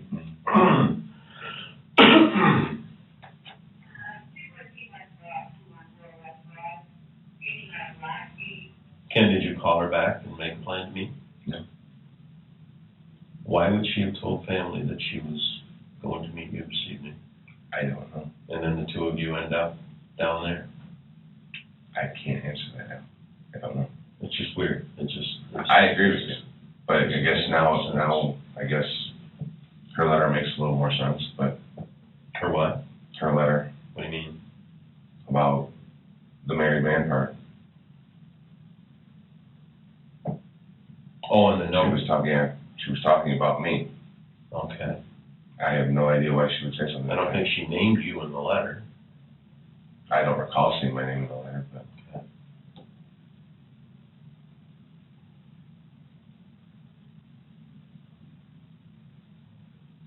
Okay. Please, Keeler. Where's your uniform you were wearing when you worked? It's in the car. Can we have that before you go? Sure. It's in the patrol car? No, it's in my vehicle. Oh, your personal vehicle? Yeah, take them off, wash. Someone longer. Sometimes I send them out, but I usually don't at home. Okay. You don't have a problem with us patrol car you were driving tonight, where is it? Parked in its normal spot. Okay, has it gone back out on the day shift yet, No. or is it like an assigned car? I mean, are you the only one that drives it? Yes. Oh, okay, all right, I didn't know if you guys were short of cars or. No. I got plenty of cars now, so. Got assigned cars, so it's. For the most part, there's a couple people that double up. Yeah, but for the most part, that car number. Hi, mate, dispatch, I'm pushing them out. The one that drives it. Okay. Did you notice when you were down there at the end of Outer Drive with her there, any injuries to her? Other injuries of any kind? Anything stand out? I mean, you described this cord, but did you notice any injuries? Did you look her over to see if she had any injuries, any? Just briefly with Sergeant Waterman, we did, as close as we could without falling into the ditch. And I haven't seen her, so I don't know. I'm just wondering, did you see anything? No, I didn't. No signs of any Huh. injuries of any kind? No, because we went, when Sean was doing his MESI stuff, we went back to the body to check, to get, to go over head to toe. And where was the body at that point? Still in its original position. Oh, partially down the embankment? Okay. It wasn't moved until, to the best of my knowledge, until, the funeral home got there. And you were already gone? I was gone by that time. So the only time you saw the body was in that position during the bank? When Sean was doing his MESI stuff, did you touch the body in any way? No. No? You were never that close, or? No. Okay, how close would you have ever gotten to, at any point? Within a couple of feet, Okay. 3 feet, 4 feet, something like that. I mean, given the position of the body and the slope Mm-hmm. that was there, What was the cord thing that was around her neck? What was it? I don't know, it looked like an electrical cord, Some kind of a, like extension cord type thing? You remember what color it was? dark. Okay, not bright orange or No. anything like that, because that's, okay, that seems to be a pretty common color. Did you touch the cord? Don't sound like you were ever that close. No, I took photos of it. Okay, and did anybody else take photos other than you? Once I took the initial photos and we got back here, Sean took the camera from that camera that had the photos on it from me, and I haven't seen it since. Oh, okay, so as far as you know at the scene, you took all the scene photos unless Sean took some after you were Correct. gone? Okay. But then once you got back here, that would have been, was Sean back here before they removed the body in the vehicle and all of that? No, that was after. Okay, all right.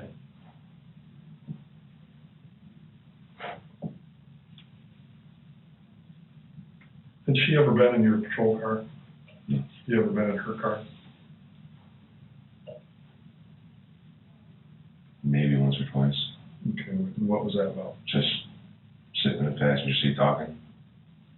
While you're on duty? Yeah. You're always single man patrol? Yes. Most of the time, unless we're working some kind of special assignment. Anybody ever with you when you met with her? No. Did you ever have any physical contact with her? As far as like hands-on, Yeah, hey, maybe an occasional hug. what was the context there? Just friendly hug. Hey, good seeing you. How long ago was the last time that happened? Good I time. mean, the other day, weeks, months? Months.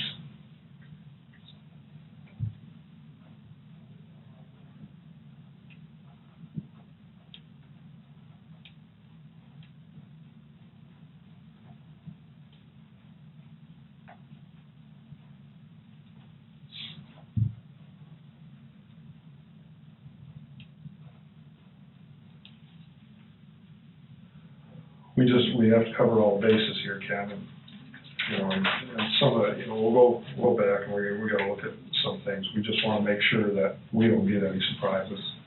Fair enough. And you know the deal. Yeah. And I think you can understand why some of the questions that I asked them, I because some things look a little unusual. I completely understand that. I guess I don't like feeling like a suspect, but Well, and it's, a lot of times, it's more about It's getting to the bottom of it. attorney and kind of heading things off before they get there, answering questions before they're asked, I guess is a good way to put it. And unfortunately, you're the only guy that can answer some of those questions. I mean, you're first on scene at this car where this gal's never been before, that you're aware of, probably has never been before in her life, doesn't even know where it's at. It's not a dispatch call, you just happen upon it because you happen to be in the area and you happen to know her and you happen to be the first one on the scene. Well, sure. I mean, I get it, guys, I mean. And there was a period there that, people couldn't get a hold of you. And then we have this situation with the family, who knows who you are, knows you as the father of their soon-to-be grandchild. And I have no idea who her family And is. she's supposed to meet with you tonight. Yeah, that's. I guess I don't know what to tell you. I have no idea why, I don't know why she would have said that. Unless she said, hey, I'm gonna call him, I don't know. I mean, I know she called me.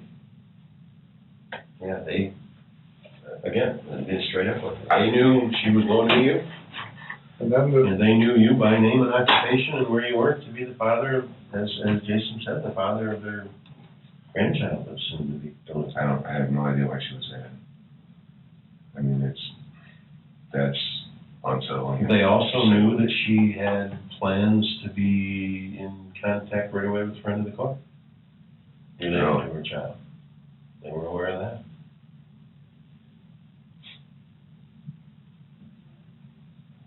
And then we look at this suicide note that you found that's typed. And you know what that means as a former detective. Doesn't mean much, does it? Yeah.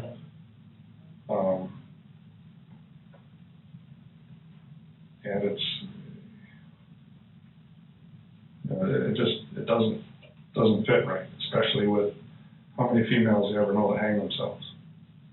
I hear you. And Ken, we can't help but think that something went terribly wrong here tonight. There was a discussion, that there was a conversation, and it just got out of hand for whatever reason, and something went terribly wrong here tonight. And I can tell you that didn't happen. Something went terribly wrong with her. That was no part of it.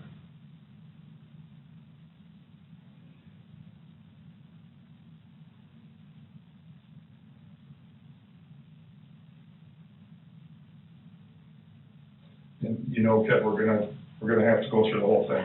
Cell phone records, text records, email accounts, computers. We'll get video from all the places you were patrolling tonight, and that'll help us establish a timeline, which will be good. We'll get the dispatch records and figure out where you were and when. Do you have an AVL in your car? What the hell's an AVL? Okay, apparently not. It's a little thing the chief puts in so he knows, he can always tell where you were and when you were there. I have no idea what that is. Yeah. So, these things, I'm just telling you, and you I'm sure know this, they're not gonna be a surprise to you. Those are things that we gotta do. But again, it comes back to, don't let us get surprised here. Yeah. Because if there's it something makes that we things are worse. going to find, we need to, it would benefit all three of us here to know that right now. I mean, now is the time to deal with some of those embarrassing things. Now is the time to deal with some of those surprises if we can. Yeah. Get I know what you're saying. Okay. What you got is what I got.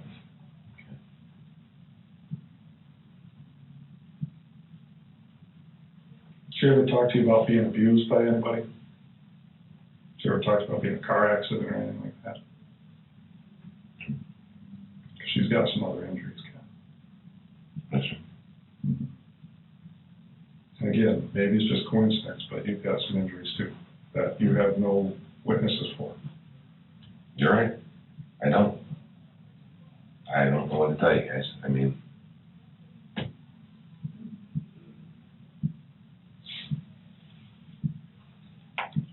Ken,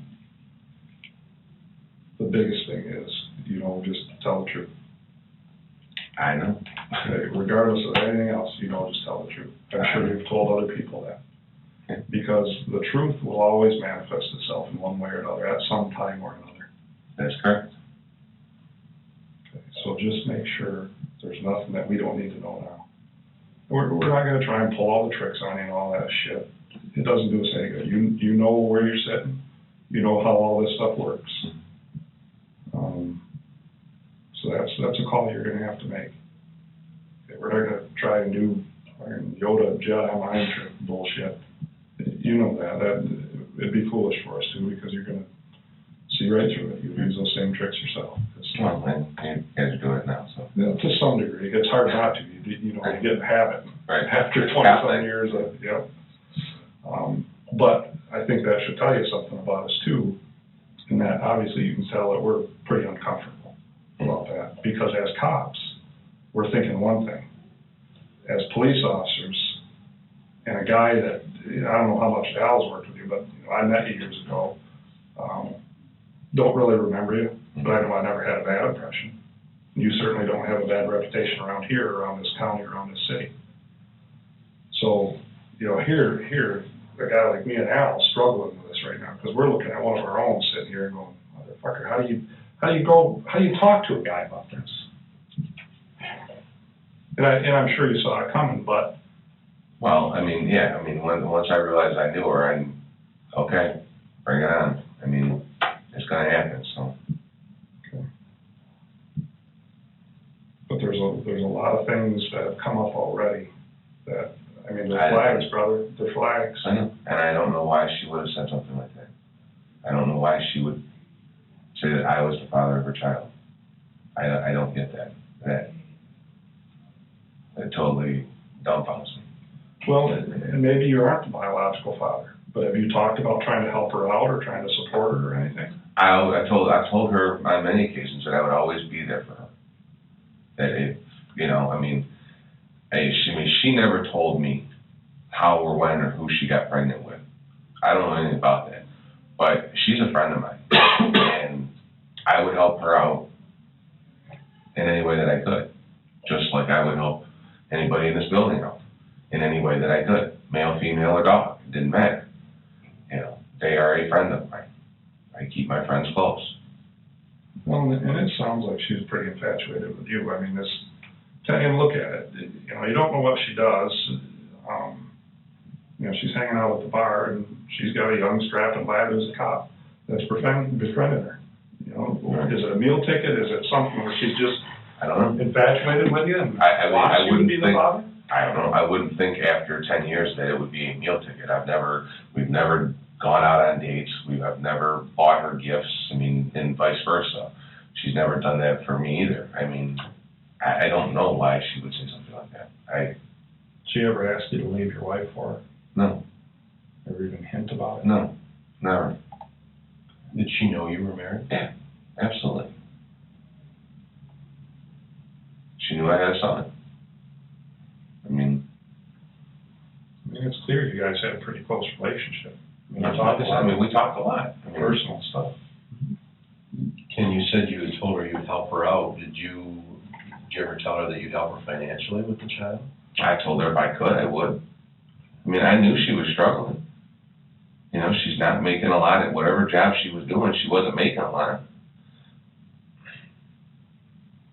So, you know, if a friend came to you and asked you, hey, I need some help, that's kind of was the impression that I was getting. Is that, you know, if she needed help, I would help her. What's your wife do, Ken, for just?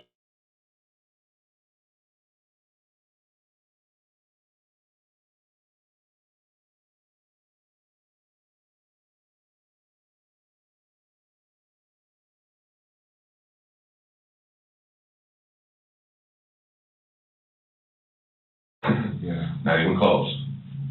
I mean, but you're willing to help this gal out that you just know from talking to once in a while? Mm-hmm. Yeah, I mean, she's a friend of mine.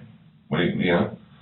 But a friend, you know, it's a close enough friend that you want to help her out with money, but you don't recognize her car or her body laying there in the grass. Like I said, it wasn't that I didn't recognize her. It was just there were other things going on that were taking precedence over that, and as it started to come around, it all made sense. I mean, then it all started to fall into place, and yes, it was her. And like I said, we're talking a matter of minutes, not 10. We're talking 1-2 minutes, enough time to be able to do what we had to do.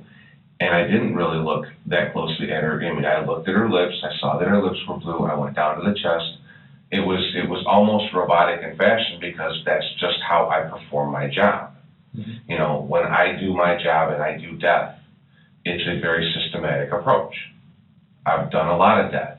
You know, I've done a lot of cases involving death. First thing I do is I look for signs of life. There were no signs of life. Okay, go to the vehicle and find out what's there. And that's what I did. You know, take your photos, get everything the way it was when you found it, and move on. And that's how I approach everything in this job. I mean, that's just what I do. It's how I was trained to do it. So that's what I did. How did you feel when you realized who it was? I about threw up. It made me sick to my stomach. I mean, literally, I had to walk away at that point.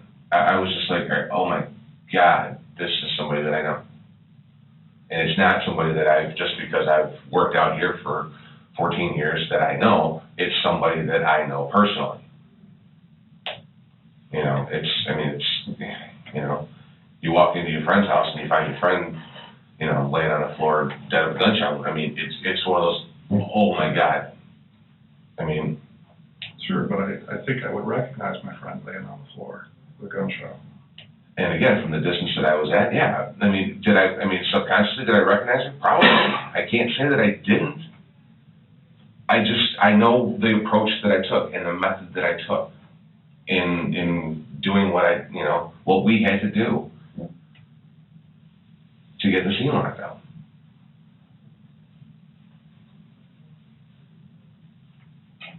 Was she pretty distraught about being pregnant and not knowing who the dad was?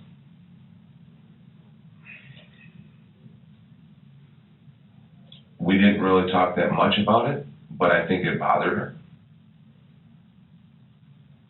I mean, I kind of left that alone. It wasn't an area that I wanted to delve in. I knew she told me she was pregnant. I would ask how she was doing. I would ask how the baby was doing. We had a couple of conversations about, I'm struggling with not having a house and living with my folks and yada, yada, yada.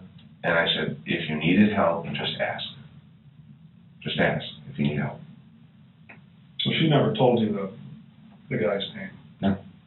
You never asked? I never asked. Is that because you didn't want to know? I always said it wasn't my business, it was hers.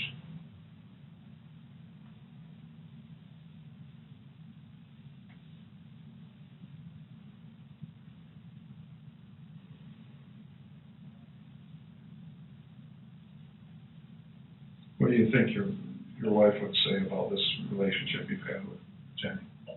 She knows. She knows. I mean, she knows that I talk to her. She knows that we're friends. I mean, obviously there are rules and there are boundaries.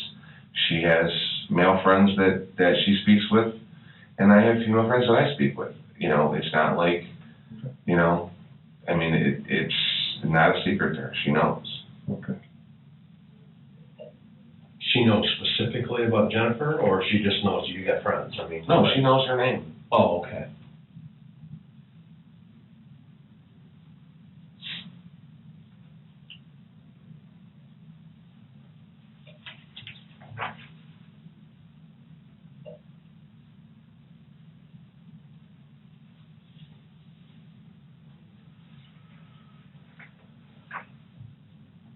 You guys don't have in-car video, right?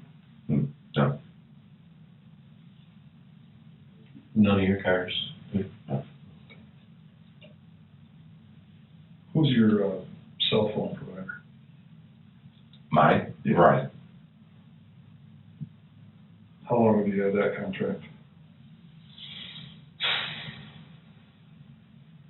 Year and a half.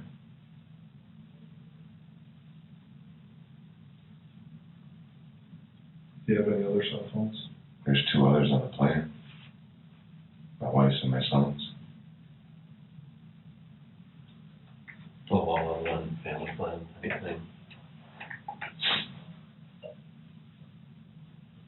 What about any other cell phones or any cell phone contracts? You got a track phone or anything like that? Okay.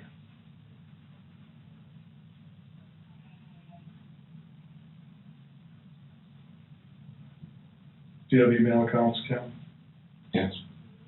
What's your email addresses? Here at home. Both. It's kbluew at bvct.org. Okay. And my home is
Did you and Jenny ever fight?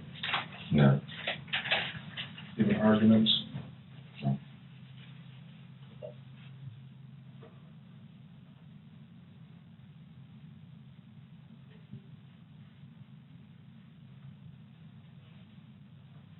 You think this is a suicide?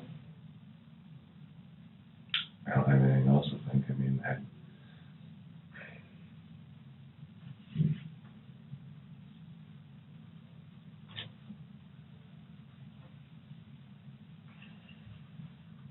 Do you know of anybody that would want to do her harm?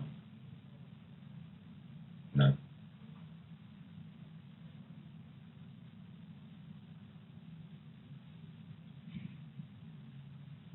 I know you said your wife knows about her.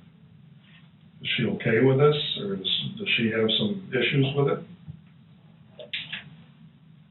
I don't know if she necessarily has any issues with it. I mean,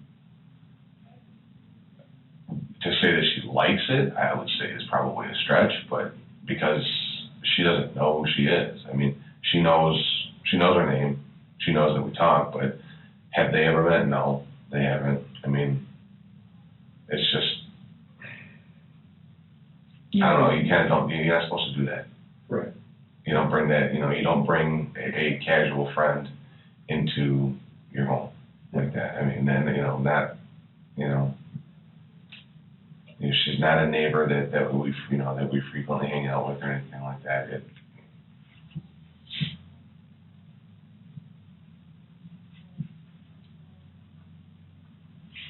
So would she have any reason to hurt her? My wife? Mm-hmm. No.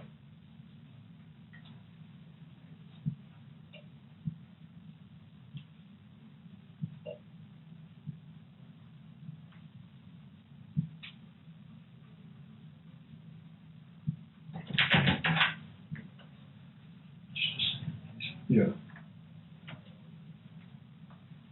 Excuse me just a second, Ken.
What do you think I ought to do here, Ken?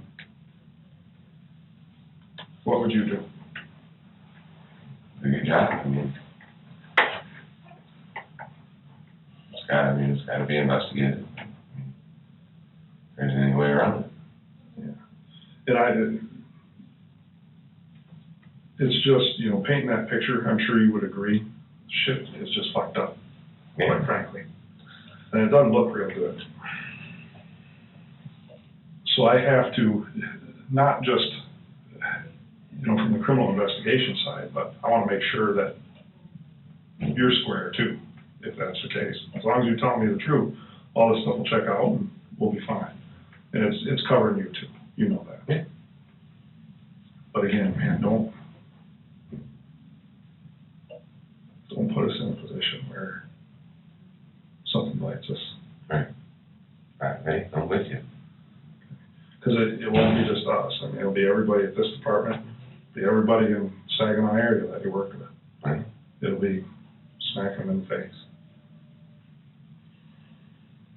Right. You know, I get it. I mean, you know, I was sitting here, you guys leave the room, and I'm sitting here thinking, why on earth would she say that? And I don't have an answer. I don't have an answer for that. I mean, Especially to go so far as to tell the family that. right.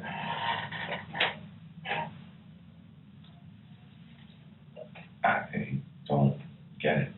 I You know, don't. is it something where she wanted to be with you so bad that if she can't have you and can't have her family, that she's gonna end it? I don't know. If it was, she's never said anything like that to me. She's never given me that impression. She's never, you know, she's never come out and said, you know, if she wants me to leave my wife for her, if she wants to have a relationship with me, that she wants anything. I mean, she's never said any of that to me.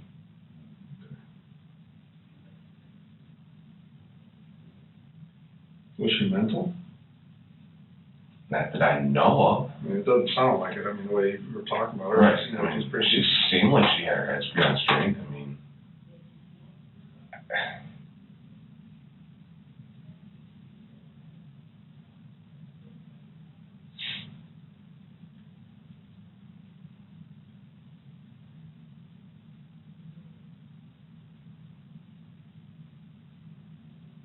Sucks. tell me about it. I mean, it's shitty enough for anybody, but especially when it's somebody you know. Yeah. And then, you know, oh, I know and know it has to happen. Just, you know, sitting here going through this and, you know, feeling like I'm the one, you know, being accused of doing something to her. And I don't want to go that far to actually say those words. You know that, because But it's yeah, not but it's- comfortable for me. Right, but it's there. With all that shit that we just talked about, man, it just fucking stinks. Fucking stinks. There's no other way to say it. And it sucks, man. I don't like being in this position. You and me both. But I can appreciate that, because I don't know how I would feel if I was in your shoes right now. I feel for it, I do. That just totally, and one, doesn't seem like her, and two, if it is her, then boy, does she really smell meat, because I never saw that side. I never would have expected that from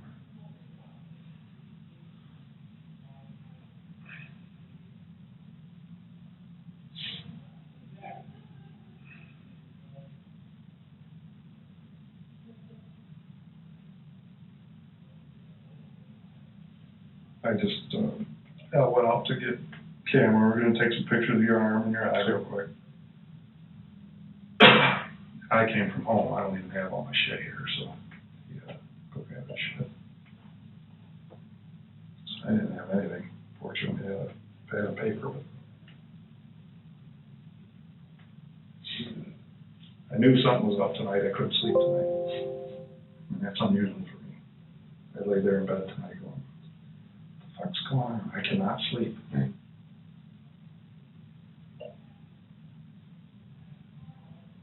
funny thing was, I was thinking about work tonight. I ain't got shit going on at work that's any fun. Right. I'm doing fucking open meetings acts and township board violations and shit like that. You know, real exciting. So it's not like I was thinking about anything important, but it was all about work.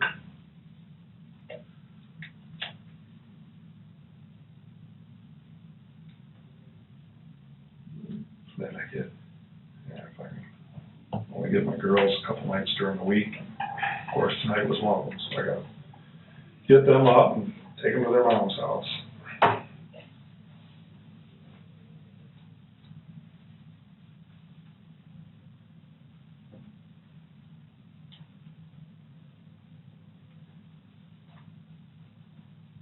You gotta work again tonight?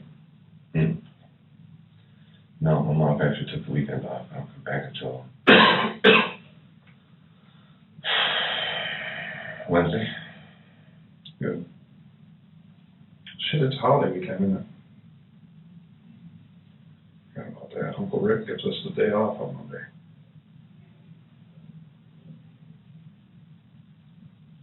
That'll be good.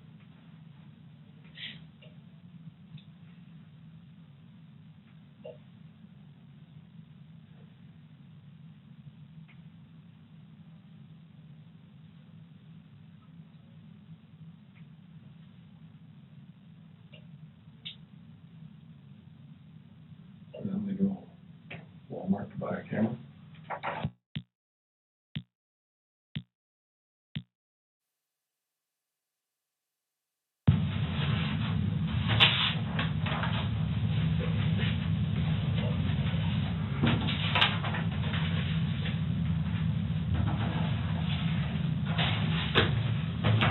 Sorry about my girl black. I'll open it again. You need anything?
Yeah. Give me a minute to figure out how to put it together.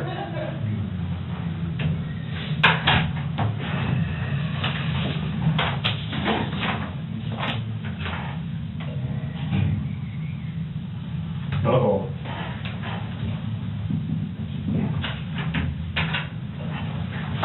Have you used one of these kind before? Not that bad. No, I haven't either.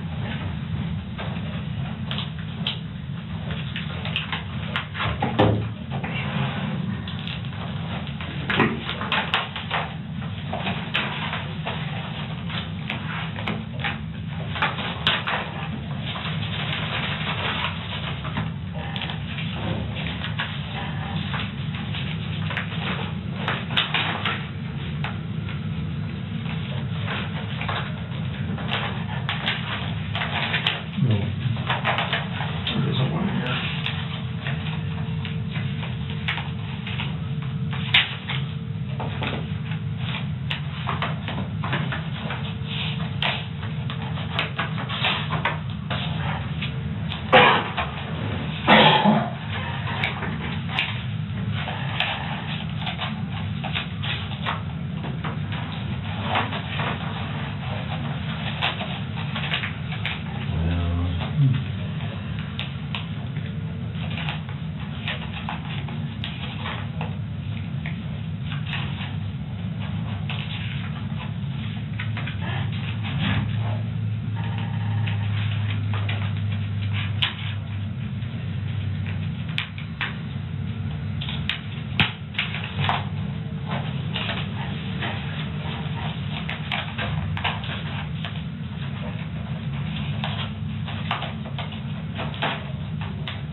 Anything you need?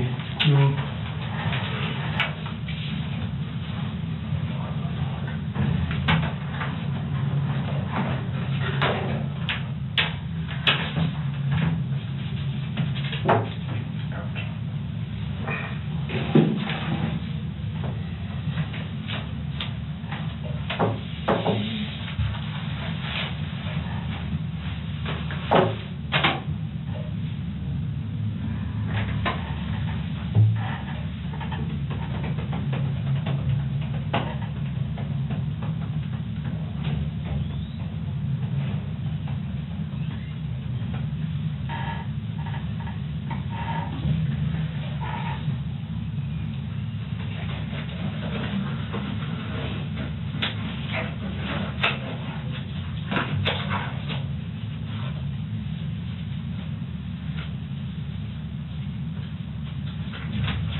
Ken, we need to get it, Jason probably told you, need to get a buckle swab from you?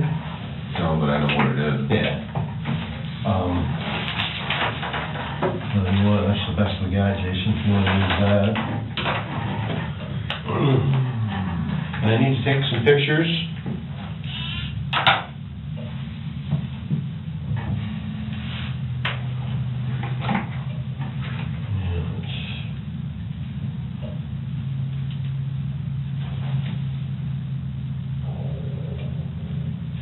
I should have stayed in bed.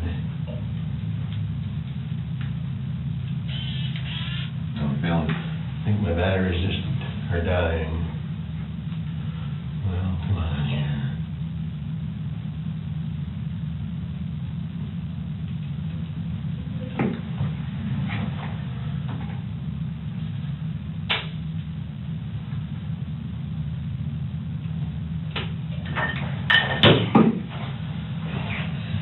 The battery's dead.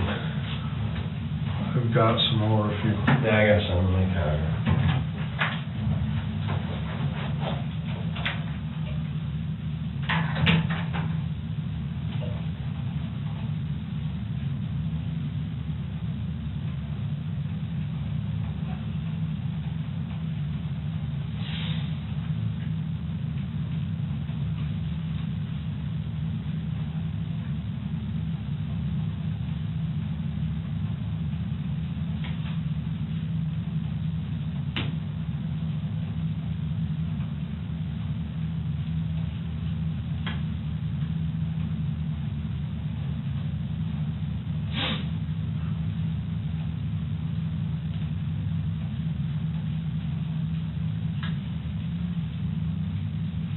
That was the date today. Is it 31st today? Mm-hmm.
Ken, do you know the year, make of your vehicle?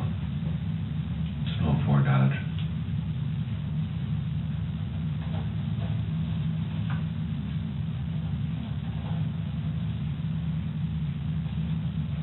What kind of vehicle is it? It's a Ram. Okay. You wouldn't have to know your plate, would you? I think it's BCN 2015.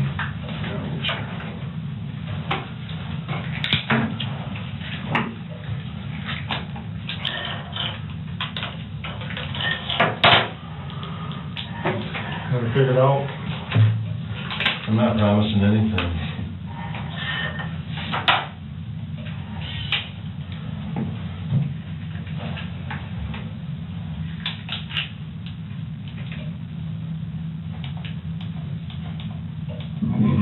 Excuse me.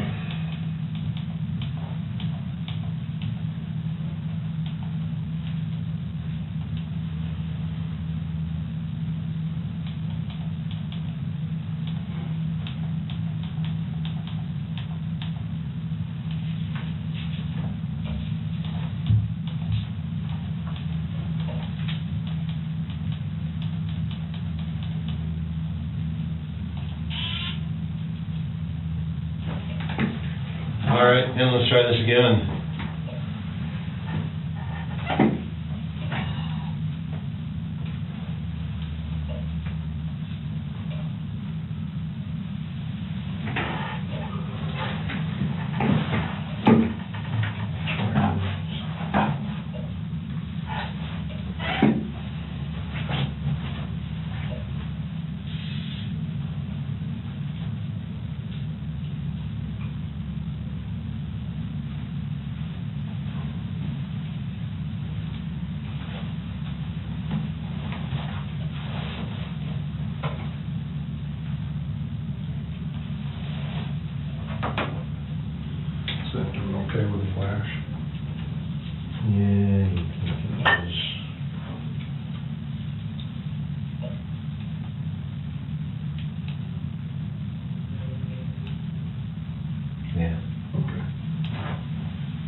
Well, I can't see back there, I don't know what you're talking about. I have, Just a little bit of a mark on your scalp.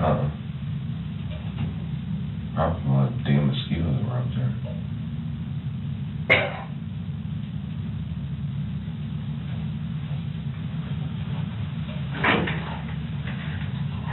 Ken, like we asked before about, getting your uniforms for you, because they're out in your truck, I'm gonna ask for consent to go get them out of your truck. And then also, buckle swab. Why don't you turn it this way again? And what I did here is,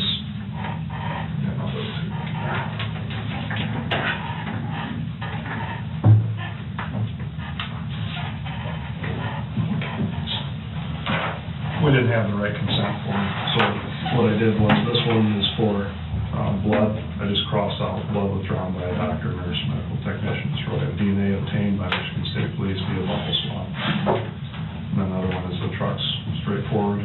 Cross that one out. Cross that one out. What color is your pickup? So, great. Semi cab, four-door?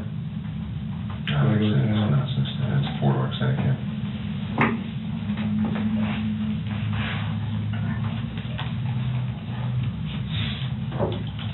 Obviously, you've seen this kind of thing before, and I'll just need you to print, sign, and put the time down, and I'll have Al sign it. And obviously, you're under no obligation to do so. You know what your rights are. Just simply asking for your consent.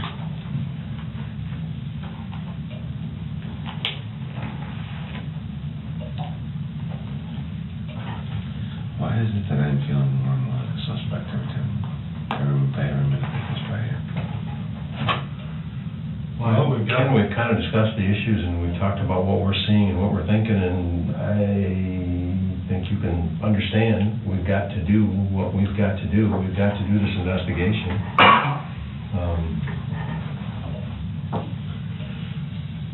And sort it all out. Answer as many questions as we can. No different than any investigation that you've done, many of them in your career. It's got to answer as many of the questions that are out there as can be answered, and that's what we're trying to do. Answer as many of those questions as we can answer.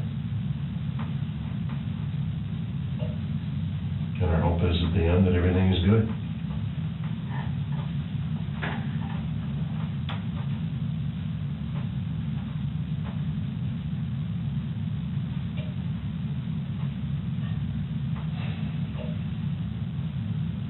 Are you uncomfortable giving the consent? Are you unsure if you want to do that?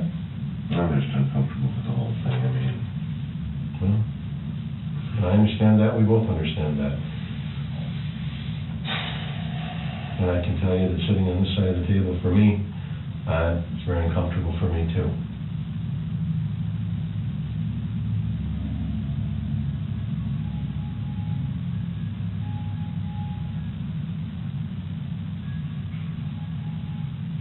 Sit here and to know that you've not done anything wrong, but still feeling like you did. Sure, that's a tough spot. But as we discussed before too, the truth will manifest itself at some point or in one fashion or another. And like you said, you don't have any concerns here, so.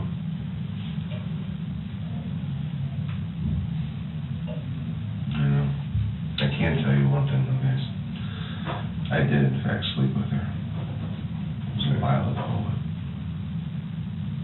I can't say that she ever told me that this was her baby, or this baby was mine.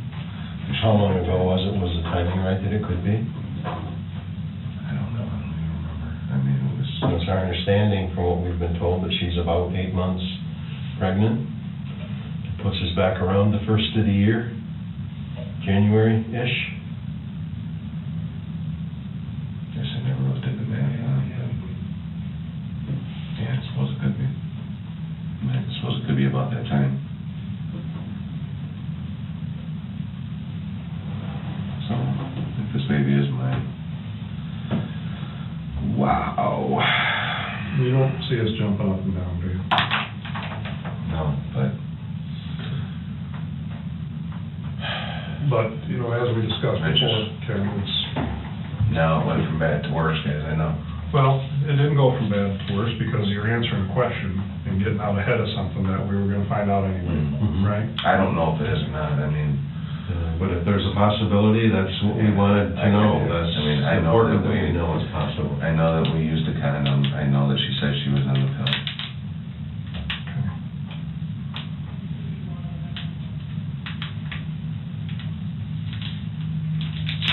Well, before I do this, I'll put the name on here. BLE. UEW. UEW.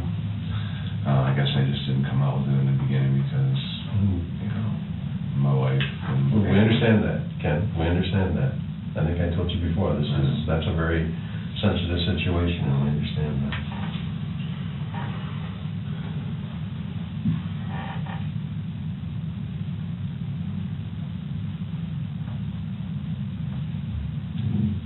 Something on my head too. Just a little bit of a scrape or something, right on the edge of your hairline there. They mosquito bites.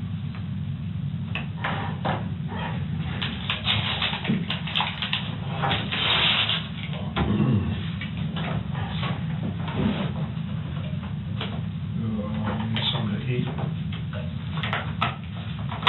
You didn't have breakfast this morning?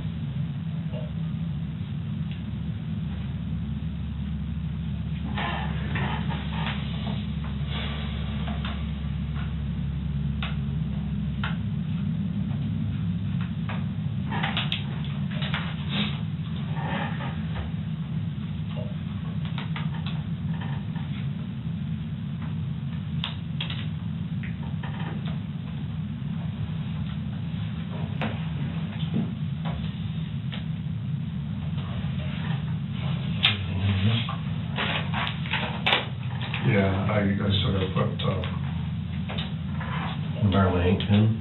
yes, plate and info on there.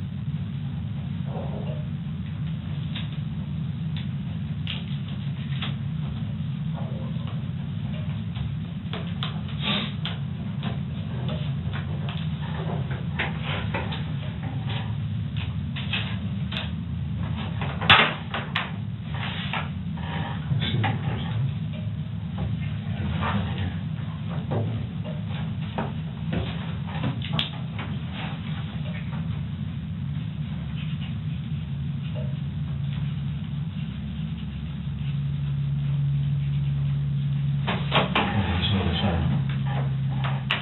The date here, there's another line for date, I didn't even notice that till now. Can you put the date on that line? And the time? 9:30.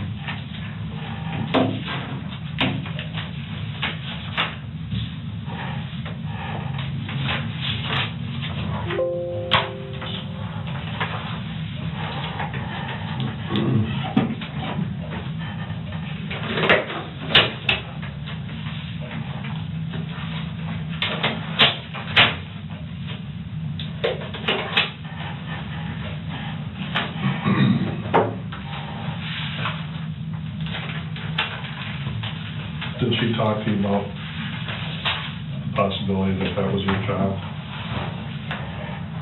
Not really. I mean, Tell me what not really means. she kind of hinted at it, and I said, Jen, I said, oh, Val, it's possible. I said, you were on the pill, and I used the condom. And she said, so I'm saying is it's possible. I said, okay, fine. It's possible, it's possible. Did that concern you? Yeah. Of course it concerns me. But, you know, at that point, the deed was done, what are you gonna do about it? I mean,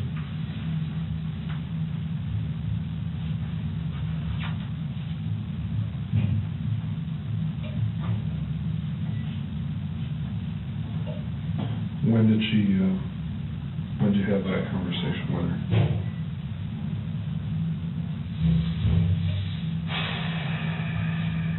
A few months ago. So she was well into it by then? Yeah. She asked for a paternity test or anything? No. She hadn't mentioned anything about that? Had she mentioned anything about friend of court? To you? I think, yeah, she did once. She said something about, she was gonna have to go and how did she phrase it? She said, from the people that she's talked to, she's gotta give them a list of 5 people that she slept with who could potentially be fathers, and, they would then have to be contacted, and I presume vocal swabs and DNA tests done to prove who the father was, type of thing. But did she come out and say that she was going to come after me for child support? No. When she talked about having to submit a list of 5 names, did she indicate you were gonna be one of them? Mm-hmm. Were you gonna be on the list? Yeah. So, if that had all gone through and you are the father, it would have been determined through that, obviously. Sure.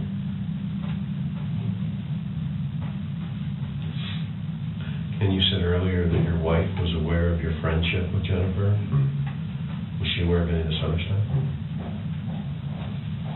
No, she wasn't. Many years ago, I had an affair that we worked through, and, things have been much better. And it was one of those things where it just kind of happened, and as cliche as it sounds, that's kind of what happened. I don't remember the condom breaking. Where was that? That was on my personal time. At her house, or? Okay. We met in a park.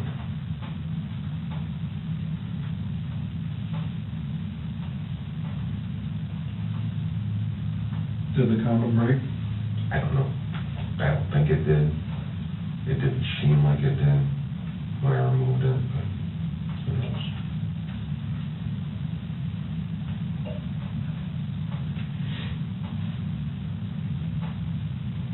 Did your conversations with Jennifer about the father of the child ever get into other possibilities? As far as names.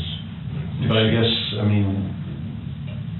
she would know whether there's other possibilities of being the father or not. Did she ever talk about that? She said I wasn't the only one. Okay. But she didn't tell me who. She didn't give me names of other guys that she slept with. But she didn't say that it can't be anybody but you, Ken? Right.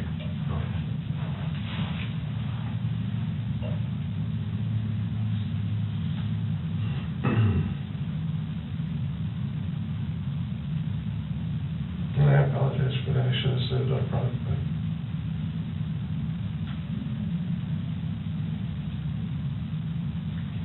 Well, I'm sure, Ken, that you can appreciate that. The bigger problem is, big deal, you slept with her. Okay. The bigger problem is now, what am I supposed to believe? Now it looks like I killed her. And all I can tell you is I didn't. I didn't have anything to do with it.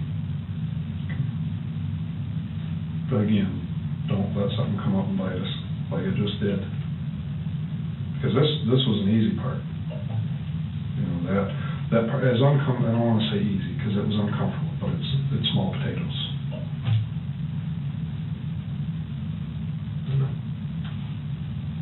But if there's something else that we need to know, now's the time. You got it. Have I been in her truck? Yep, been in her truck. Told you that. Have we had sex? Yep. Is it my baby? I don't know. They'll tell me that. From that point on, everything you've got is what happened. Is there gonna be anything on your uniform, on your clothes, that's gonna mean anything, one way or the other in this?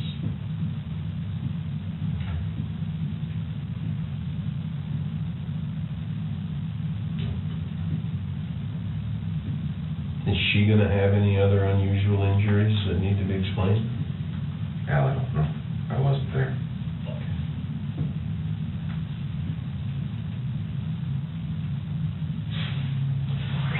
Ken, let me see your arm again. You know what that looks like? If I were to grab you with my fingernails, what would I leave?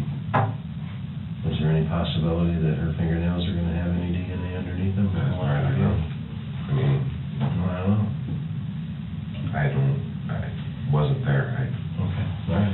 I just, you know, Yeah. those red marks, you know, they look like they could be finger marks. And you know, that's one of the things that autopsy they're gonna do is scrape all of her nails and check all of that stuff. It's just, Ken, that, you know, I told you before, my hope is, you and I have now worked together a lot. We've had some association, it's always been good. I hope this association ends up good, I truly do. But we've got to do our job, we've got to do a thorough investigation on this, we've got to answer just as many questions as we can answer about this. And I hope it all ends up good, but we're gonna dot all of the i's and cross all the t's as we go through this, so. Yeah. There's really not much of anything that we can't try real hard to deal with if we know about it up front, if we know about it ahead of time. I understand. You know, like Jason said, the issue about you having slept with her is, in the scope of possibilities here, pretty minor. It's one of those things that if we get out in front of it, we can make it a non-issue. But if it's something that comes up that shows deception, then it just casts bad light on everything. Yeah. I mean, I don't know what to tell you. You know, I wasn't truthful, and I'm sorry. Is there anything else we've talked about that you haven't been truthful about?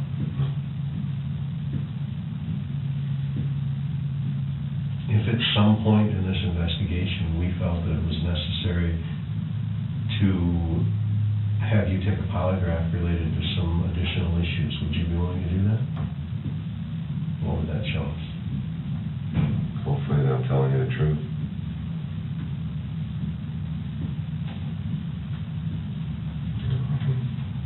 I aired my dirty laundry.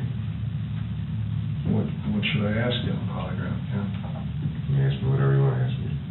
I'm asking. What would you what ask? would be the easiest way to clear all doubt about anything. Did you sleep with her? Yep.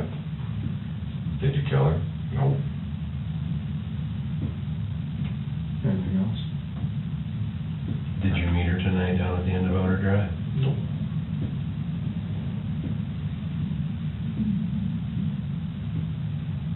Did you have a phone conversation with her tonight and agree to meet somewhere? We attempted to have a phone conversation.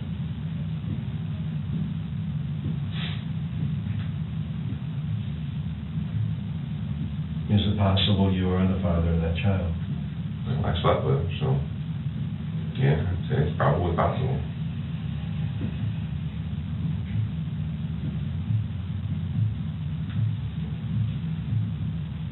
Do you have any questions for us right now, Ken?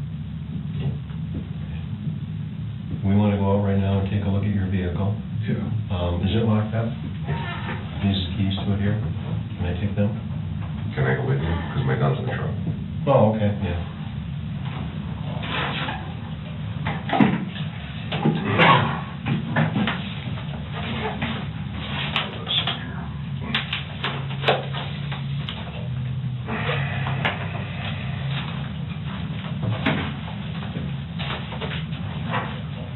You guys got a place for these in the squad room, right? Yeah, there's out by the back door.